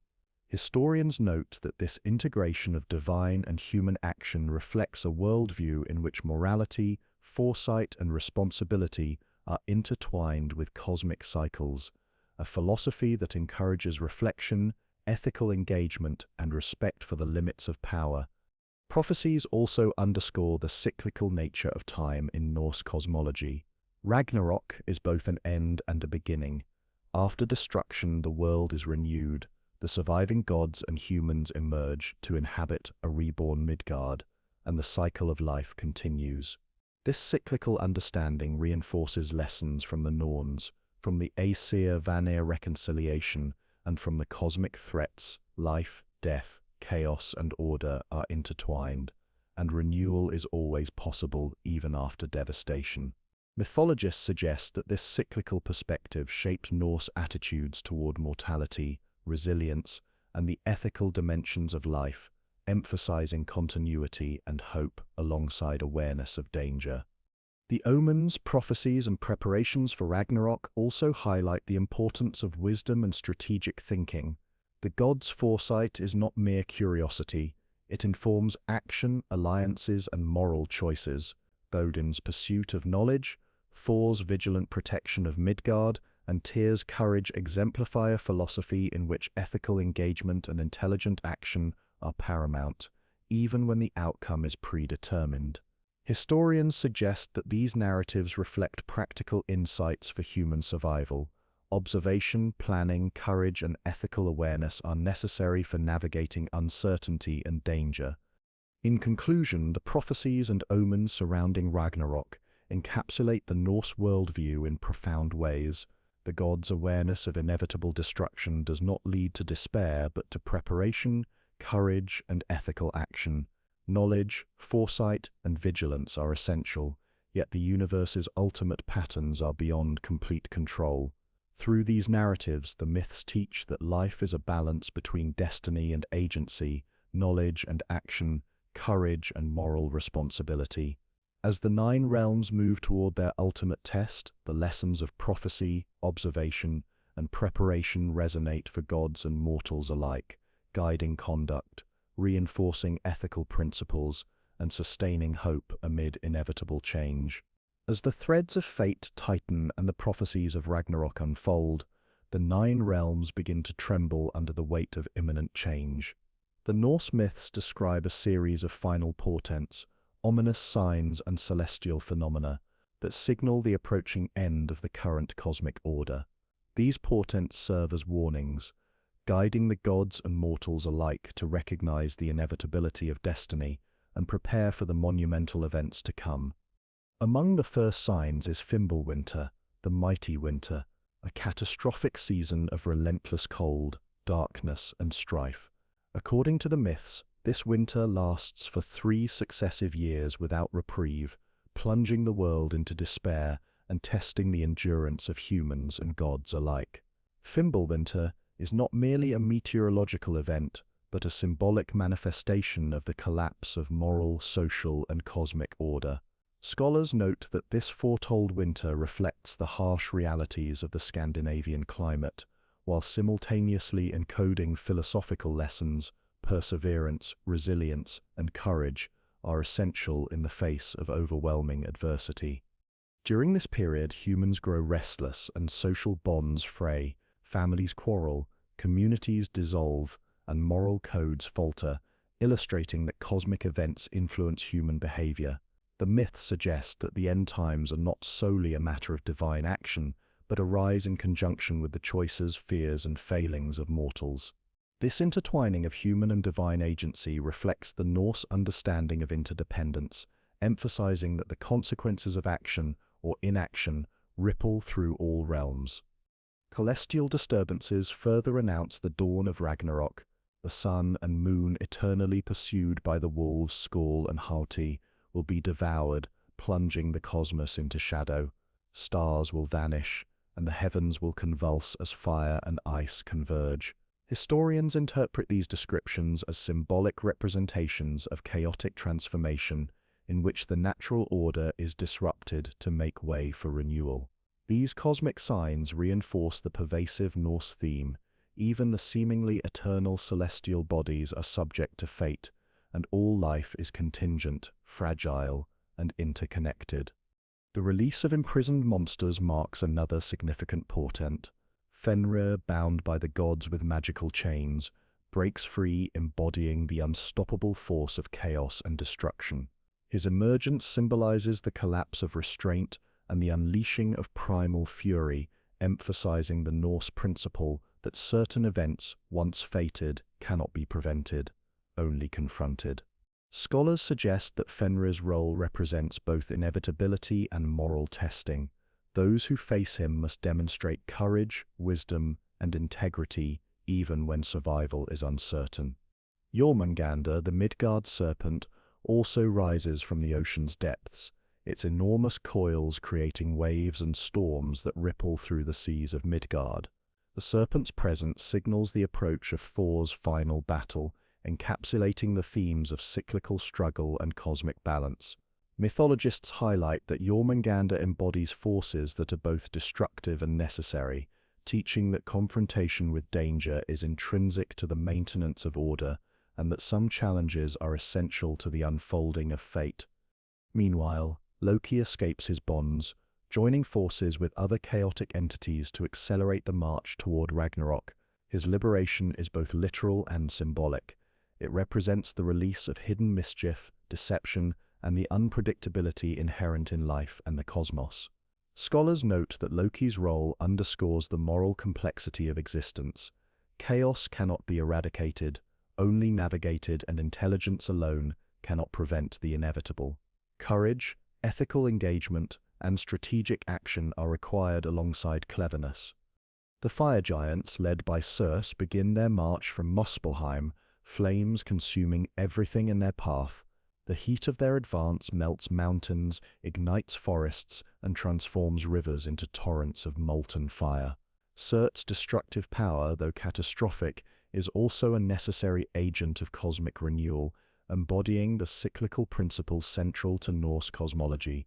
Just as the winter of Fimbulwinter tests endurance, Surt's fire tests the resilience, courage, and moral fortitude of gods and humans alike. As these portents unfold, the gods convene to prepare for the final confrontation. Odin, seated on his throne in Asgard, gathers knowledge from the ravens Hugin and Munin, seeking insight into strategies, alliances, and the inevitable outcomes. Thor maintains vigilance over Midgard, reinforcing defenses and rallying forces. Tyr and other deities sharpen their skills, exemplifying the Norse ideal that action, courage, and preparation are essential, even when fate cannot be changed.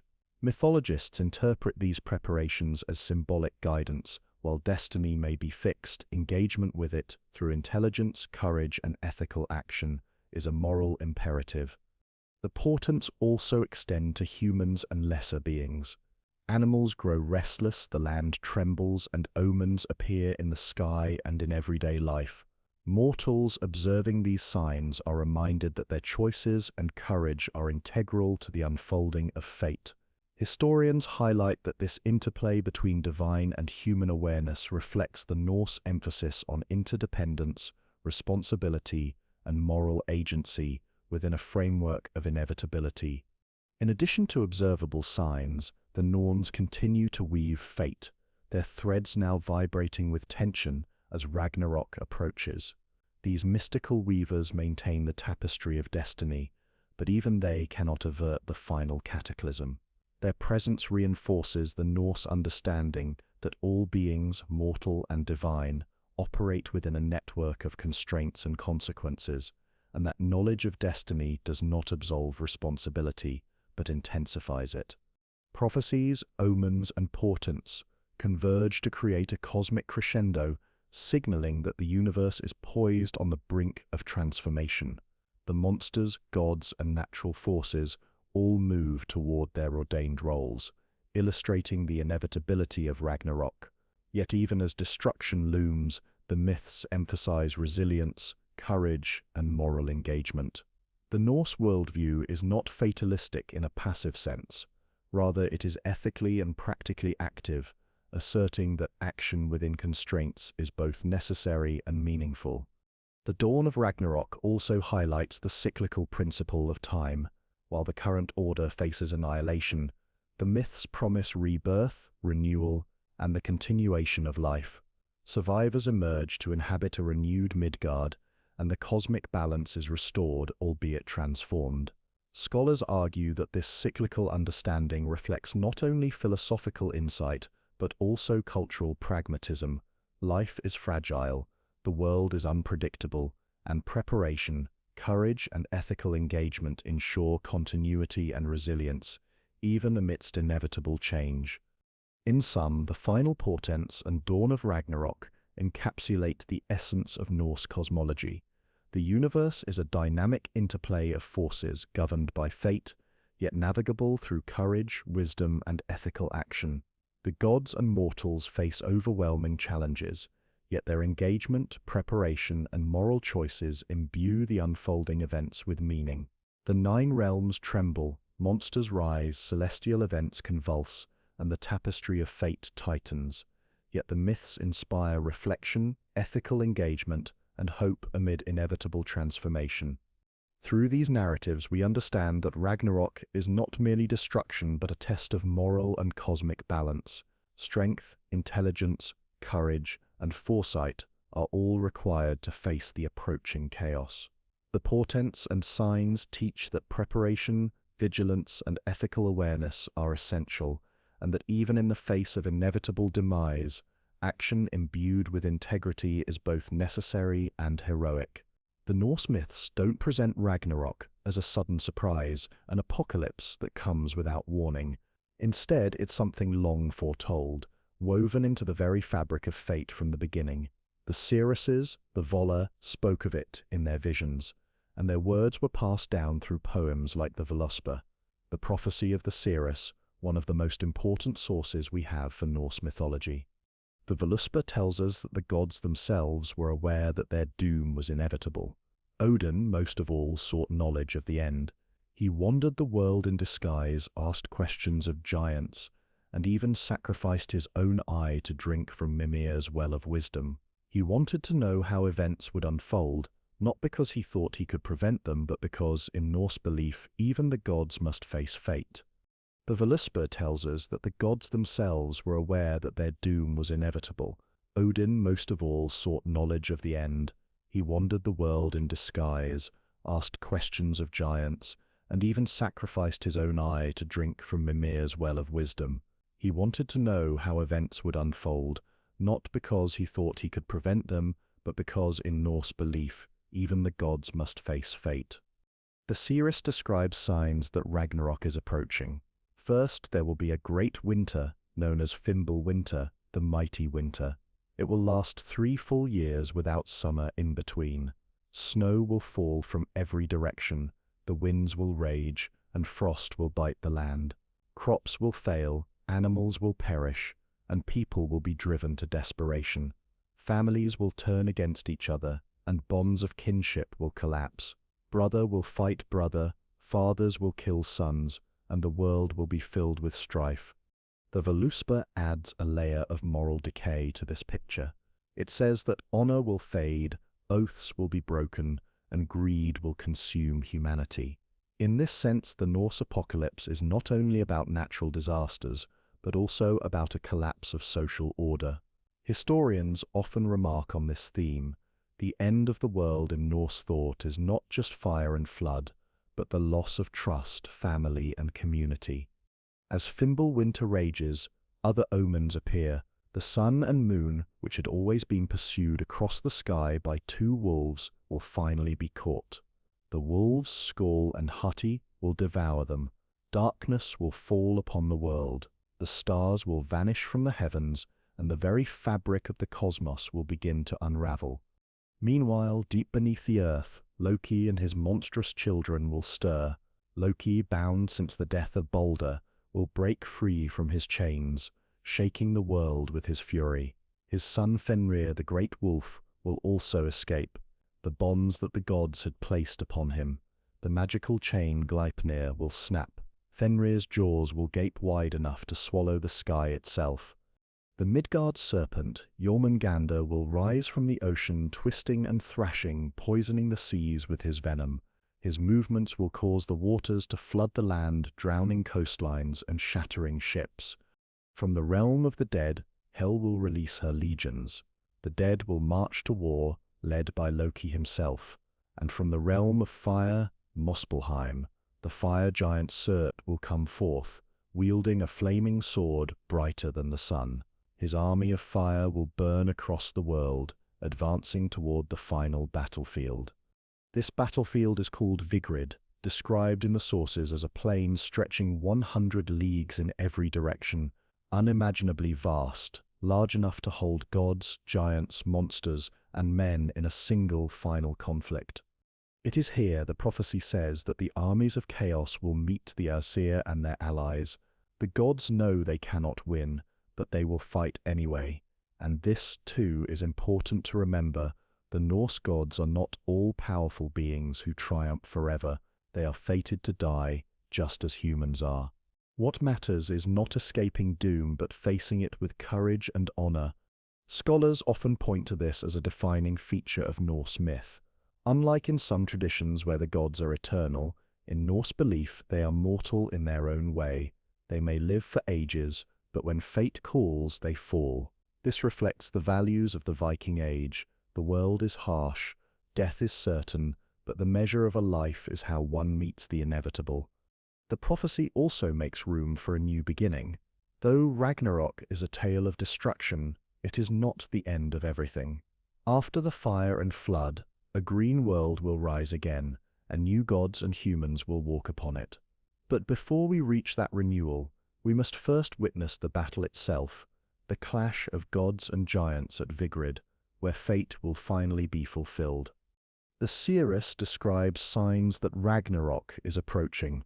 First, there will be a great winter known as Fimbulwinter, the mighty winter. It will last 3 full years without summer in between. Snow will fall from every direction, the winds will rage, and frost will bite the land. Crops will fail, animals will perish, and people will be driven to desperation. Families will turn against each other, and bonds of kinship will collapse. Brother will fight brother, fathers will kill sons, and the world will be filled with strife. The Völuspá adds a layer of moral decay to this picture. It says that honor will fade, oaths will be broken, and greed will consume humanity. In this sense, the Norse apocalypse isn't only about natural disasters, but also about a collapse of social order. Historians often remark on this theme. The end of the world in Norse thought is not just fire and flood, but the loss of trust, family, and community. As Fimbulwinter rages, other omens appear. The sun and moon, which had always been pursued across the sky by two wolves, will finally be caught. The wolves, Skall and Hati, will devour them. Darkness will fall upon the world, the stars will vanish from the heavens, and the very fabric of the cosmos will begin to unravel. Meanwhile, deep beneath the earth, Loki and his monstrous children will stir. Loki, bound since the death of Balder, will break free from his chains, shaking the world with his fury. His son Fenrir, the great wolf, will also escape. The bonds that the gods had placed upon him, the magical chain Gleipnir, will snap. Fenrir's jaws will gape wide enough to swallow the sky itself. The Midgard serpent, Jormungandr, will rise from the ocean, twisting and thrashing, poisoning the seas with his venom. His movements will cause the waters to flood the land, drowning coastlines and shattering ships. From the realm of the dead, Hel will release her legions. The dead will march to war, led by Loki himself, and from the realm of fire, Muspelheim, the fire giant Surt will come forth, wielding a flaming sword brighter than the sun. His army of fire will burn across the world, advancing toward the final battlefield. This battlefield is called Vigrid, described in the sources as a plain stretching 100 leagues in every direction, unimaginably vast, large enough to hold gods, giants, monsters, and men in a single final conflict. It is here, the prophecy says, that the armies of chaos will meet the Aesir and their allies. The gods know they can't win, but they'll fight anyway.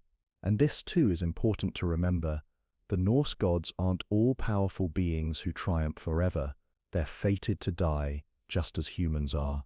What matters isn't escaping doom, but facing it with courage and honor. Scholars often point to this as a defining feature of Norse myth. Unlike in some traditions where the gods are eternal, in Norse belief they are mortal in their own way. They may live for ages, but when fate calls, they fall. This reflects the values of the Viking Age. The world is harsh, death is certain, but the measure of a life is how one meets the inevitable. The prophecy also makes room for a new beginning. Though Ragnarok is a tale of destruction, it's not the end of everything. After the fire and flood, a green world will rise again, and new gods and humans will walk upon it. But before we reach that renewal, we must first witness the battle itself, the clash of gods and giants at Vigrid, where fate will finally be fulfilled. The moment long foretold finally arrives. The portents have shaken the 9 realms, the wolves have swallowed the sun and moon, Fimbulwinter has broken the resilience of humankind, and the monsters are loosed from their bonds. The great stage of Ragnarok now opens, and with it comes the most catastrophic confrontation in Norse mythology, the clash of gods and monsters, a battle that will unmake the cosmos before it is reborn. At the heart of the story is Vigrid, the plain destined to be the battlefield of Ragnarok. Descriptions of Vigrid depict it as unimaginably vast, 300 leagues across in every direction, wide enough to contain gods, giants, monsters, and all the forces of chaos in their final confrontation. The name itself, meaning battle shaker or battle surge, reflects the magnitude of the conflict. Historians suggest that the depiction of Vigrid resonates with Indo-European mythological traditions, where cosmic battles often take place on a plane symbolic of the threshold between order and chaos. From the east come the giants, their ships filled with frost giants, mountain giants, and monstrous beings allied with chaos. Foremost among their leaders is Loki, now freed from his bonds, commanding the ship Naglfar. This terrifying vessel, made entirely from the fingernails and toenails of the dead, sails out from the land of hell. Its construction underscores a lesson: negligence in human ritual, failing to properly trim and bury the nails of the dead, contributes to the strength of chaos. Mythologists note that this detail reinforces the interconnectedness of divine and human action, in which even mundane practices have cosmic significance. On Naglfar's deck stand Loki's allies, the sons of Muspelheim, the fire giants, led by Surt, whose flaming sword shines brighter than the sun. His presence radiates destruction and renewal, for he is destined to engulf the world in flames. Alongside them march the legions of chaos, frost giants, trolls, monstrous beings of every sort, and the great wolf Fenrir, his jaws stretched wide enough to swallow the sky. Meanwhile, from the seas rises Jormungandr, the Midgard serpent, thrashing its immense coils and spraying venom across the land and sea. Waves crash upon the shores of Midgard, and ships are swallowed whole. The serpent's presence reminds us of the cyclical pattern of Norse mythology. Thor has battled Jormungandr before, but now their final confrontation awaits, one in which neither will survive. Yet even in this moment of annihilation, the Norse myths remind us that this is not an absolute end, but a transition. Destruction clears the way for renewal, chaos makes space for rebirth, and the cycle continues. Historians and mythologists emphasize that Ragnarok is not nihilism but transformation, a recognition that endings are part of a greater pattern in which life, meaning, and order will rise again. From the fiery south, Surt and his legions of Muspelheim stride forward, their flames consuming forests, mountains, and even the heavens themselves. The Bifrost, the shimmering rainbow bridge that connects the realms, cracks under the weight of their approach and finally shatters. This collapse is not merely architectural but symbolic. The bridge that unites gods, humans, and other beings is destroyed, emphasizing the total collapse of cosmic order. Scholars interpret this as a profound metaphor for the breaking of connections, the failure of communication and harmony that inevitably accompanies catastrophic upheaval. Against this overwhelming tide of chaos, the gods of Asgard muster their forces. Odin rides at their head, seated upon Sleipnir, his 8-legged horse, the fastest and most enduring steed in existence. In his hand he wields Gungnir, the spear that never misses its mark, symbol of divine authority and unbreakable resolve. At Odin's side are the Einherjar, the souls of brave warriors who have fallen in battle and been chosen by the Valkyries to dwell in Valhalla. For centuries they have trained and feasted, preparing for this day, and now they ride alongside the gods, embodying the Norse ideal that courage and honor in life echo into eternity. Thor advances with his hammer, Mjolnir, ready to confront Jormungandr. Tyr, though maimed by Fenrir long ago, readies himself to face the monstrous hound Garm, guardian of Hell's Gate. Freyr, lacking his sword that he once gave to his servant Skirnir, takes up arms nonetheless, determined to stand against Surt. Heimdall, the ever-watchful sentinel of Bifrost, raises the Gjallarhorn, its sound reverberating through the 9 realms, signaling that the final battle has begun. The clash begins with a fury that shakes all existence. Giants and gods meet in a storm of steel, flame, and magic. The Einherjar, countless in number, hurl themselves against the monstrous hordes, their courage undiminished by the certainty of death. Thor cleaves through waves of giants, lightning crackling with every swing of Mjolnir. Tyr, one-handed but undeterred, fights with unmatched ferocity, embodying the Norse ideal of sacrifice and courage. Heimdall stands at the forefront, his vigilance now transformed into unyielding action. The confrontation between Odin and Fenrir dominates the battlefield. Odin, the Allfather, embodies wisdom, foresight, and the pursuit of knowledge, while Fenrir represents unchecked chaos, destruction, and inevitability. The two clash with earth-shaking force, Sleipnir's hooves pounding against the plain as Odin strikes with Gungnir. Yet the prophecy is clear: Fenrir is destined to devour Odin. Despite his knowledge of fate, Odin faces the wolf with unflinching courage, teaching that true honor lies not in victory, but in the steadfast fulfillment of duty. Fenrir, jaws dripping with the blood of the Allfather, is finally slain by Vidar, Odin's silent son. With a special shoe crafted from the scraps of leather cut by shoemakers throughout the ages, he stomps on the wolf's lower jaw. He then seizes the beast's upper jaw and rips its mouth apart, avenging his father in a final brutal act. Meanwhile, Thor and Jormungandr engage in their long-anticipated battle. The thunder god, protector of Midgard, confronts the serpent whose coils encircle the world. Their duel is cataclysmic. Thor's hammer crashes against Jormungandr's scales, while the serpent spews venom so potent it poisons the air and sea. Thunder roars, lightning splits the sky, waves crash, and the world shudders beneath their struggle. In the end, Thor strikes a mortal blow, killing Jormungandr.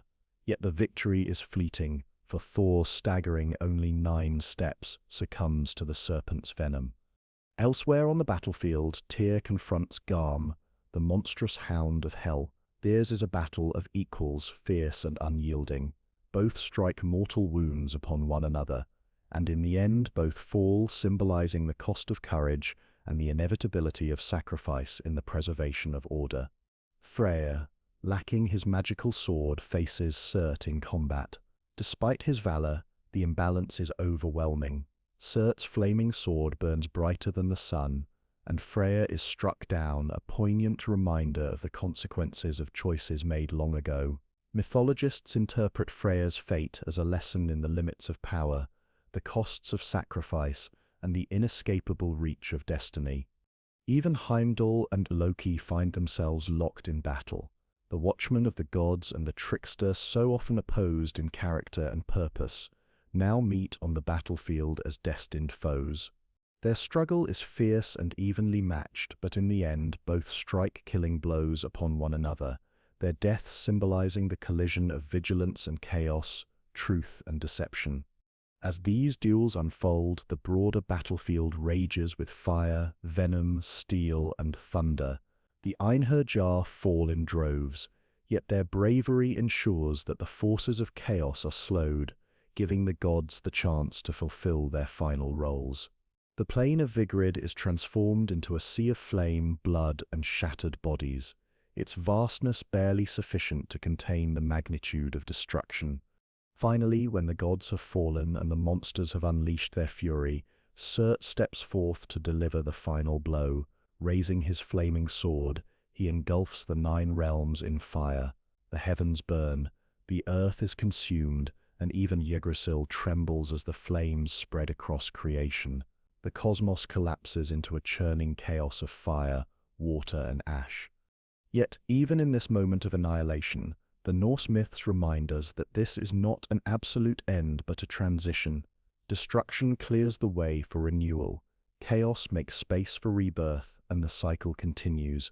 Historians and mythologists emphasize that Ragnarok is not nihilism but transformation, a recognition that endings are part of a greater pattern in which life, meaning, and order will rise again. The opening of Ragnarok, then, is both tragic and profound. The gods, though doomed, confront their fates with courage, embodying the ideals of honor, sacrifice, and integrity. The monsters fulfill their roles as agents of destruction, illustrating the inevitability of chaos and the necessity of balance. The battlefield of Vigrid becomes a cosmic crucible in which the old order is destroyed, yet the seeds of renewal are sown. When the last clashes fade on the plain of Vigrid, the 9 realms stand on the brink of utter ruin. Odin has been swallowed by Fenrir, Thor lies poisoned by Jormungandr's venom, Tyr has fallen to Garm, and Freyr has been cut down by Surt's blazing sword. The Allfather's sons, the thunder god, the god of law, the god of prosperity, all are gone. Even those who remain to fight find their ends sealed. Heimdall and Loki, locked in their mortal duel, both fall, their bodies lying side by side. The trickster who once sowed discord among the gods, and the watchman who kept eternal vigil, destroy each other in a single fateful moment. It is a poetic irony, the guardian and the betrayer undone together. Fenrir, jaws dripping with blood and ash, is finally slain by Vidar, Odin's silent son. The sources describe him as wearing a special shoe crafted from all the scraps of leather ever cut off by shoemakers, a symbol of quiet, unnoticed preparation. With this shoe he braces against Fenrir's lower jaw, forcing it down, and with his hand he wrenches open the wolf's mouth before driving a sword through the beast's heart. Fenrir's fall comes too late to save Odin, but it avenges him, a reminder that even in destruction, loyalty and vengeance endure. Thor's sons, Magni and Modi, though not central to the great duels, survive the chaos. They inherit Mjolnir, carrying forward their father's legacy. This survival foreshadows the renewal yet to come. Though the greatest gods perish, the line does not end. Yet the cost is total. As the last duels resolve, Surt steps forward. Towering, radiant with flame, he raises his sword, which blazes brighter than the sun. With one final stroke, he sweeps fire across the 9 realms. Mythologists often stress that the burning of the world at Ragnarok mirrors the Norse understanding of cycles in nature. Fire and frost, so central to their harsh northern environment, were both destroyers and renewers. A forest fire can devastate the land, yet it also clears the way for new growth. Volcanic eruptions, terrifying in their scale, eventually create fertile soil. In this sense, Surt's fire is not an ultimate annihilation, but a necessary step for renewal. When the flames finally subside, all that remains is chaos, a churning sea covering the earth, ash drifting in the air, and the memory of a world that once was. The old order has ended, and all is silence. When the fires of Surt die down, the 9 realms lie in ruin. The seas have swallowed the land, the stars have fallen, and the sky itself has collapsed. Yggdrasil, the great ash tree, has trembled under the weight of chaos, and yet from the silence after destruction, the Norse myths tell us that life begins anew. The earth rises once more from the waters, green and fertile. Mountains emerge from the waves, forests regrow, and fields burst with grain. The cycle of nature, so deeply felt by the Norse, continues. Death makes way for renewal, winter for spring, night for dawn. This reborn world is not empty, but ready to be filled again. From the remnants of the old order, survivors emerge. 2 human beings, Life and Lifthras, whose names mean life and eager for life, step forth. During the chaos, they had hidden themselves deep within the shelter of Hodmamis Holt, sometimes described as a wood, sometimes as a protective refuge within Yggdrasil itself. There they survived on morning dew, sustained and protected while fire raged across the 9 realms. From these 2, humankind will repopulate the world, ensuring that life continues after the great destruction. The gods, too, are not entirely gone. Some perish at Ragnarok, but others survive or return. Odin's sons Vidar and Vale endure, carrying forward their father's lineage.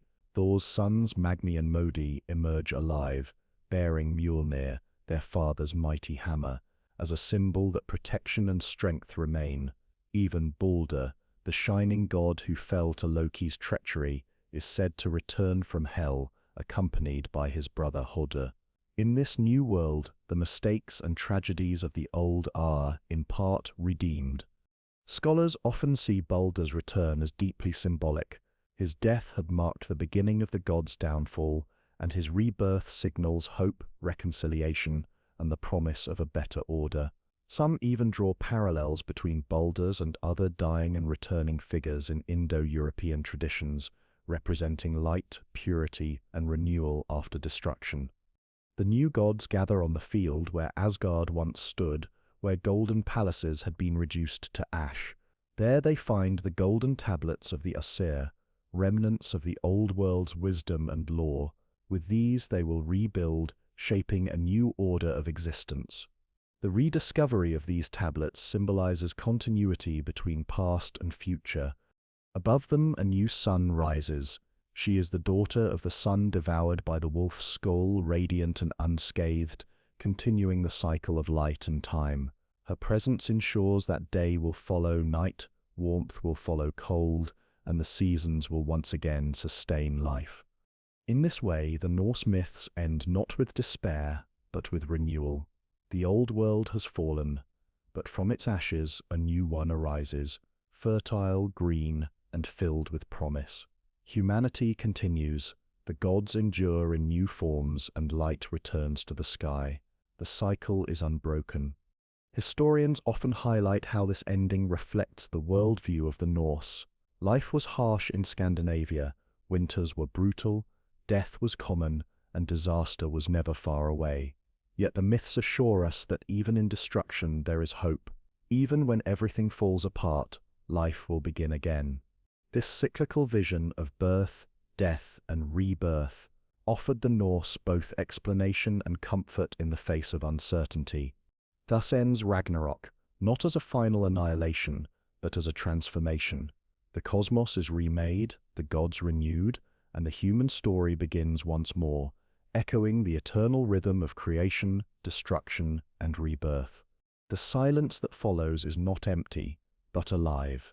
It is the sound of a gentle breeze rustling through grass of an impossible green, under a soft, pale sky, on the vast rolling field of Idavl, where Asgard once stood, stands a lone figure, Vidar, son of Odin.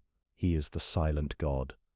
The avenger of the Allfather, he remembers the screams and the splintering of worlds. He remembers the feeling of the Fenris wolf's jaw breaking in his hands. Vengeance had been loud, now it is quiet. Soon he is joined. First come Modi and Magni, the sons of Thor. They are immense, powerful, and between them they carry their father's hammer, Mjolnir, recovered from the mud of the drowned world.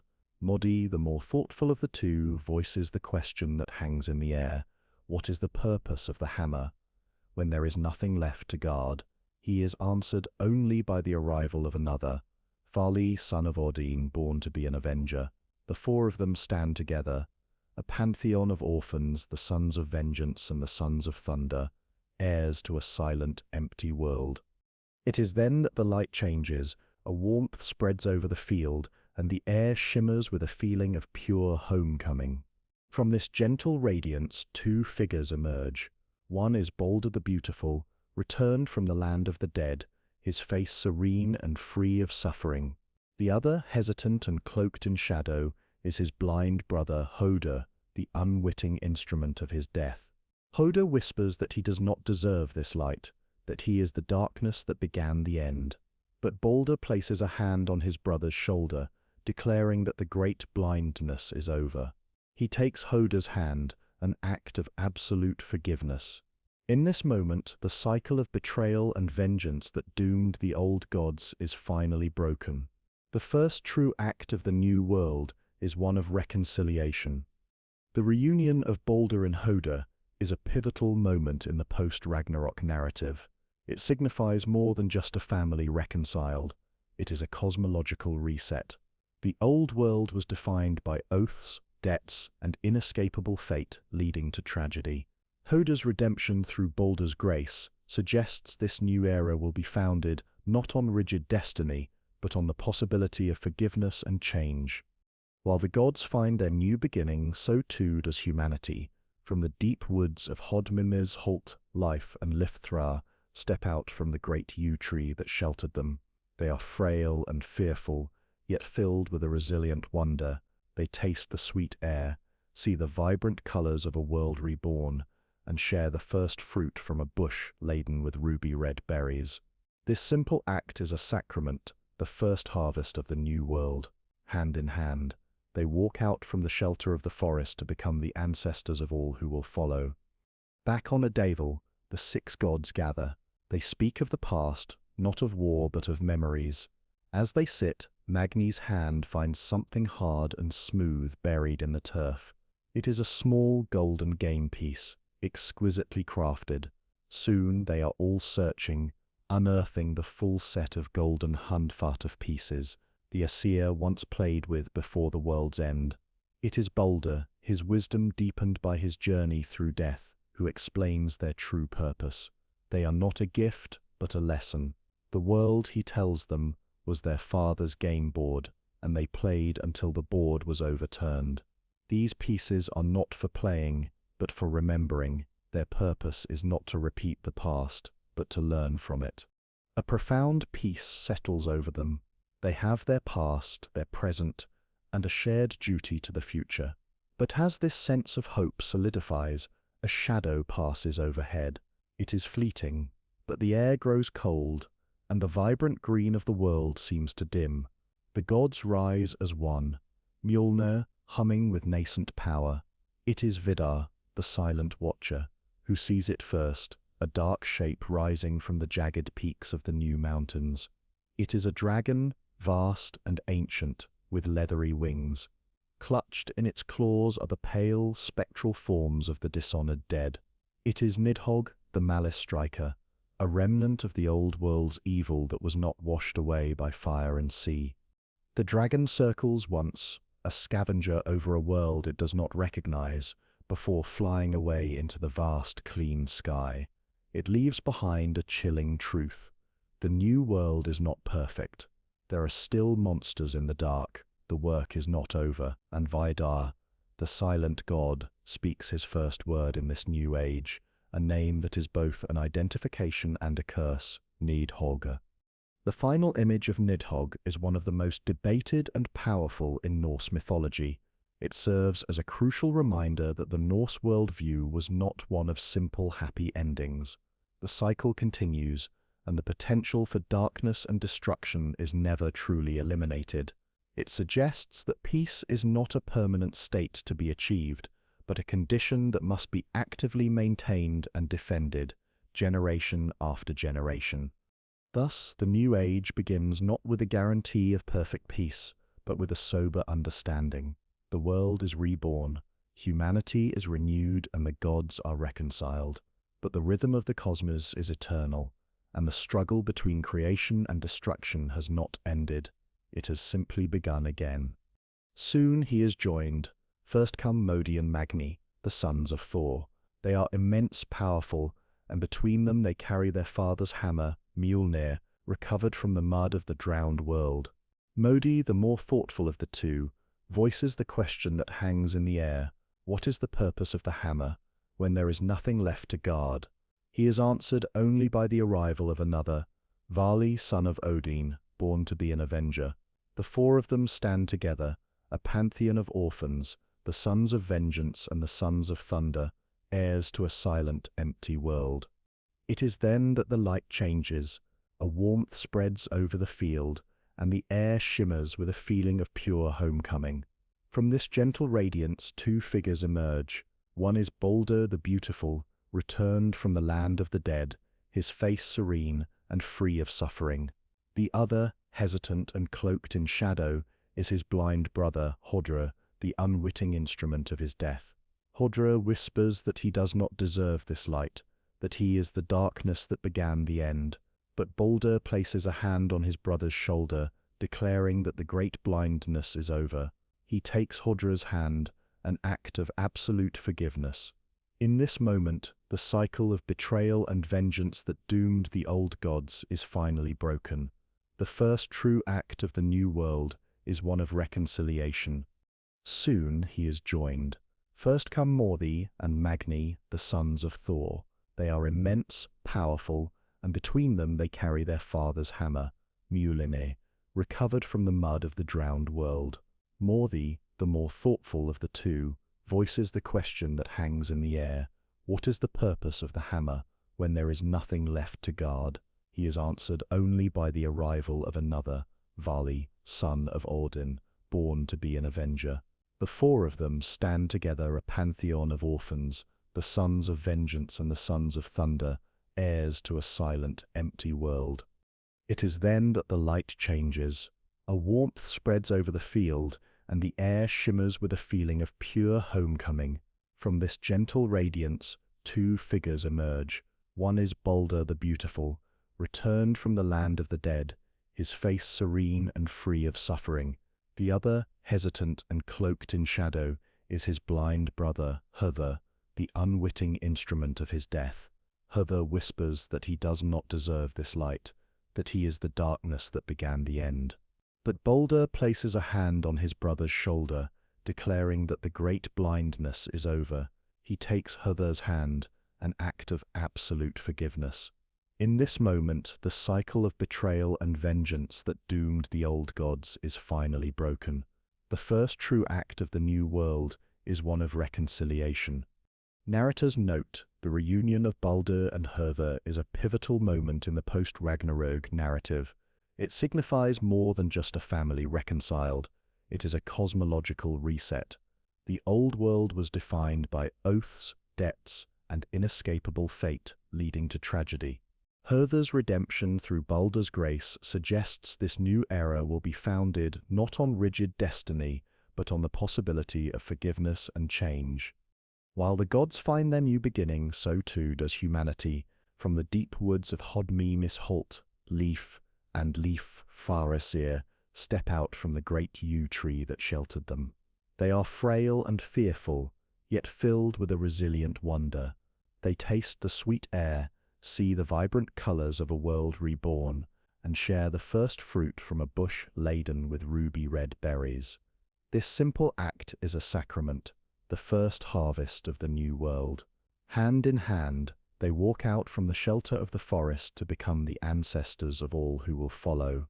Back on Ithavola, the six gods gather.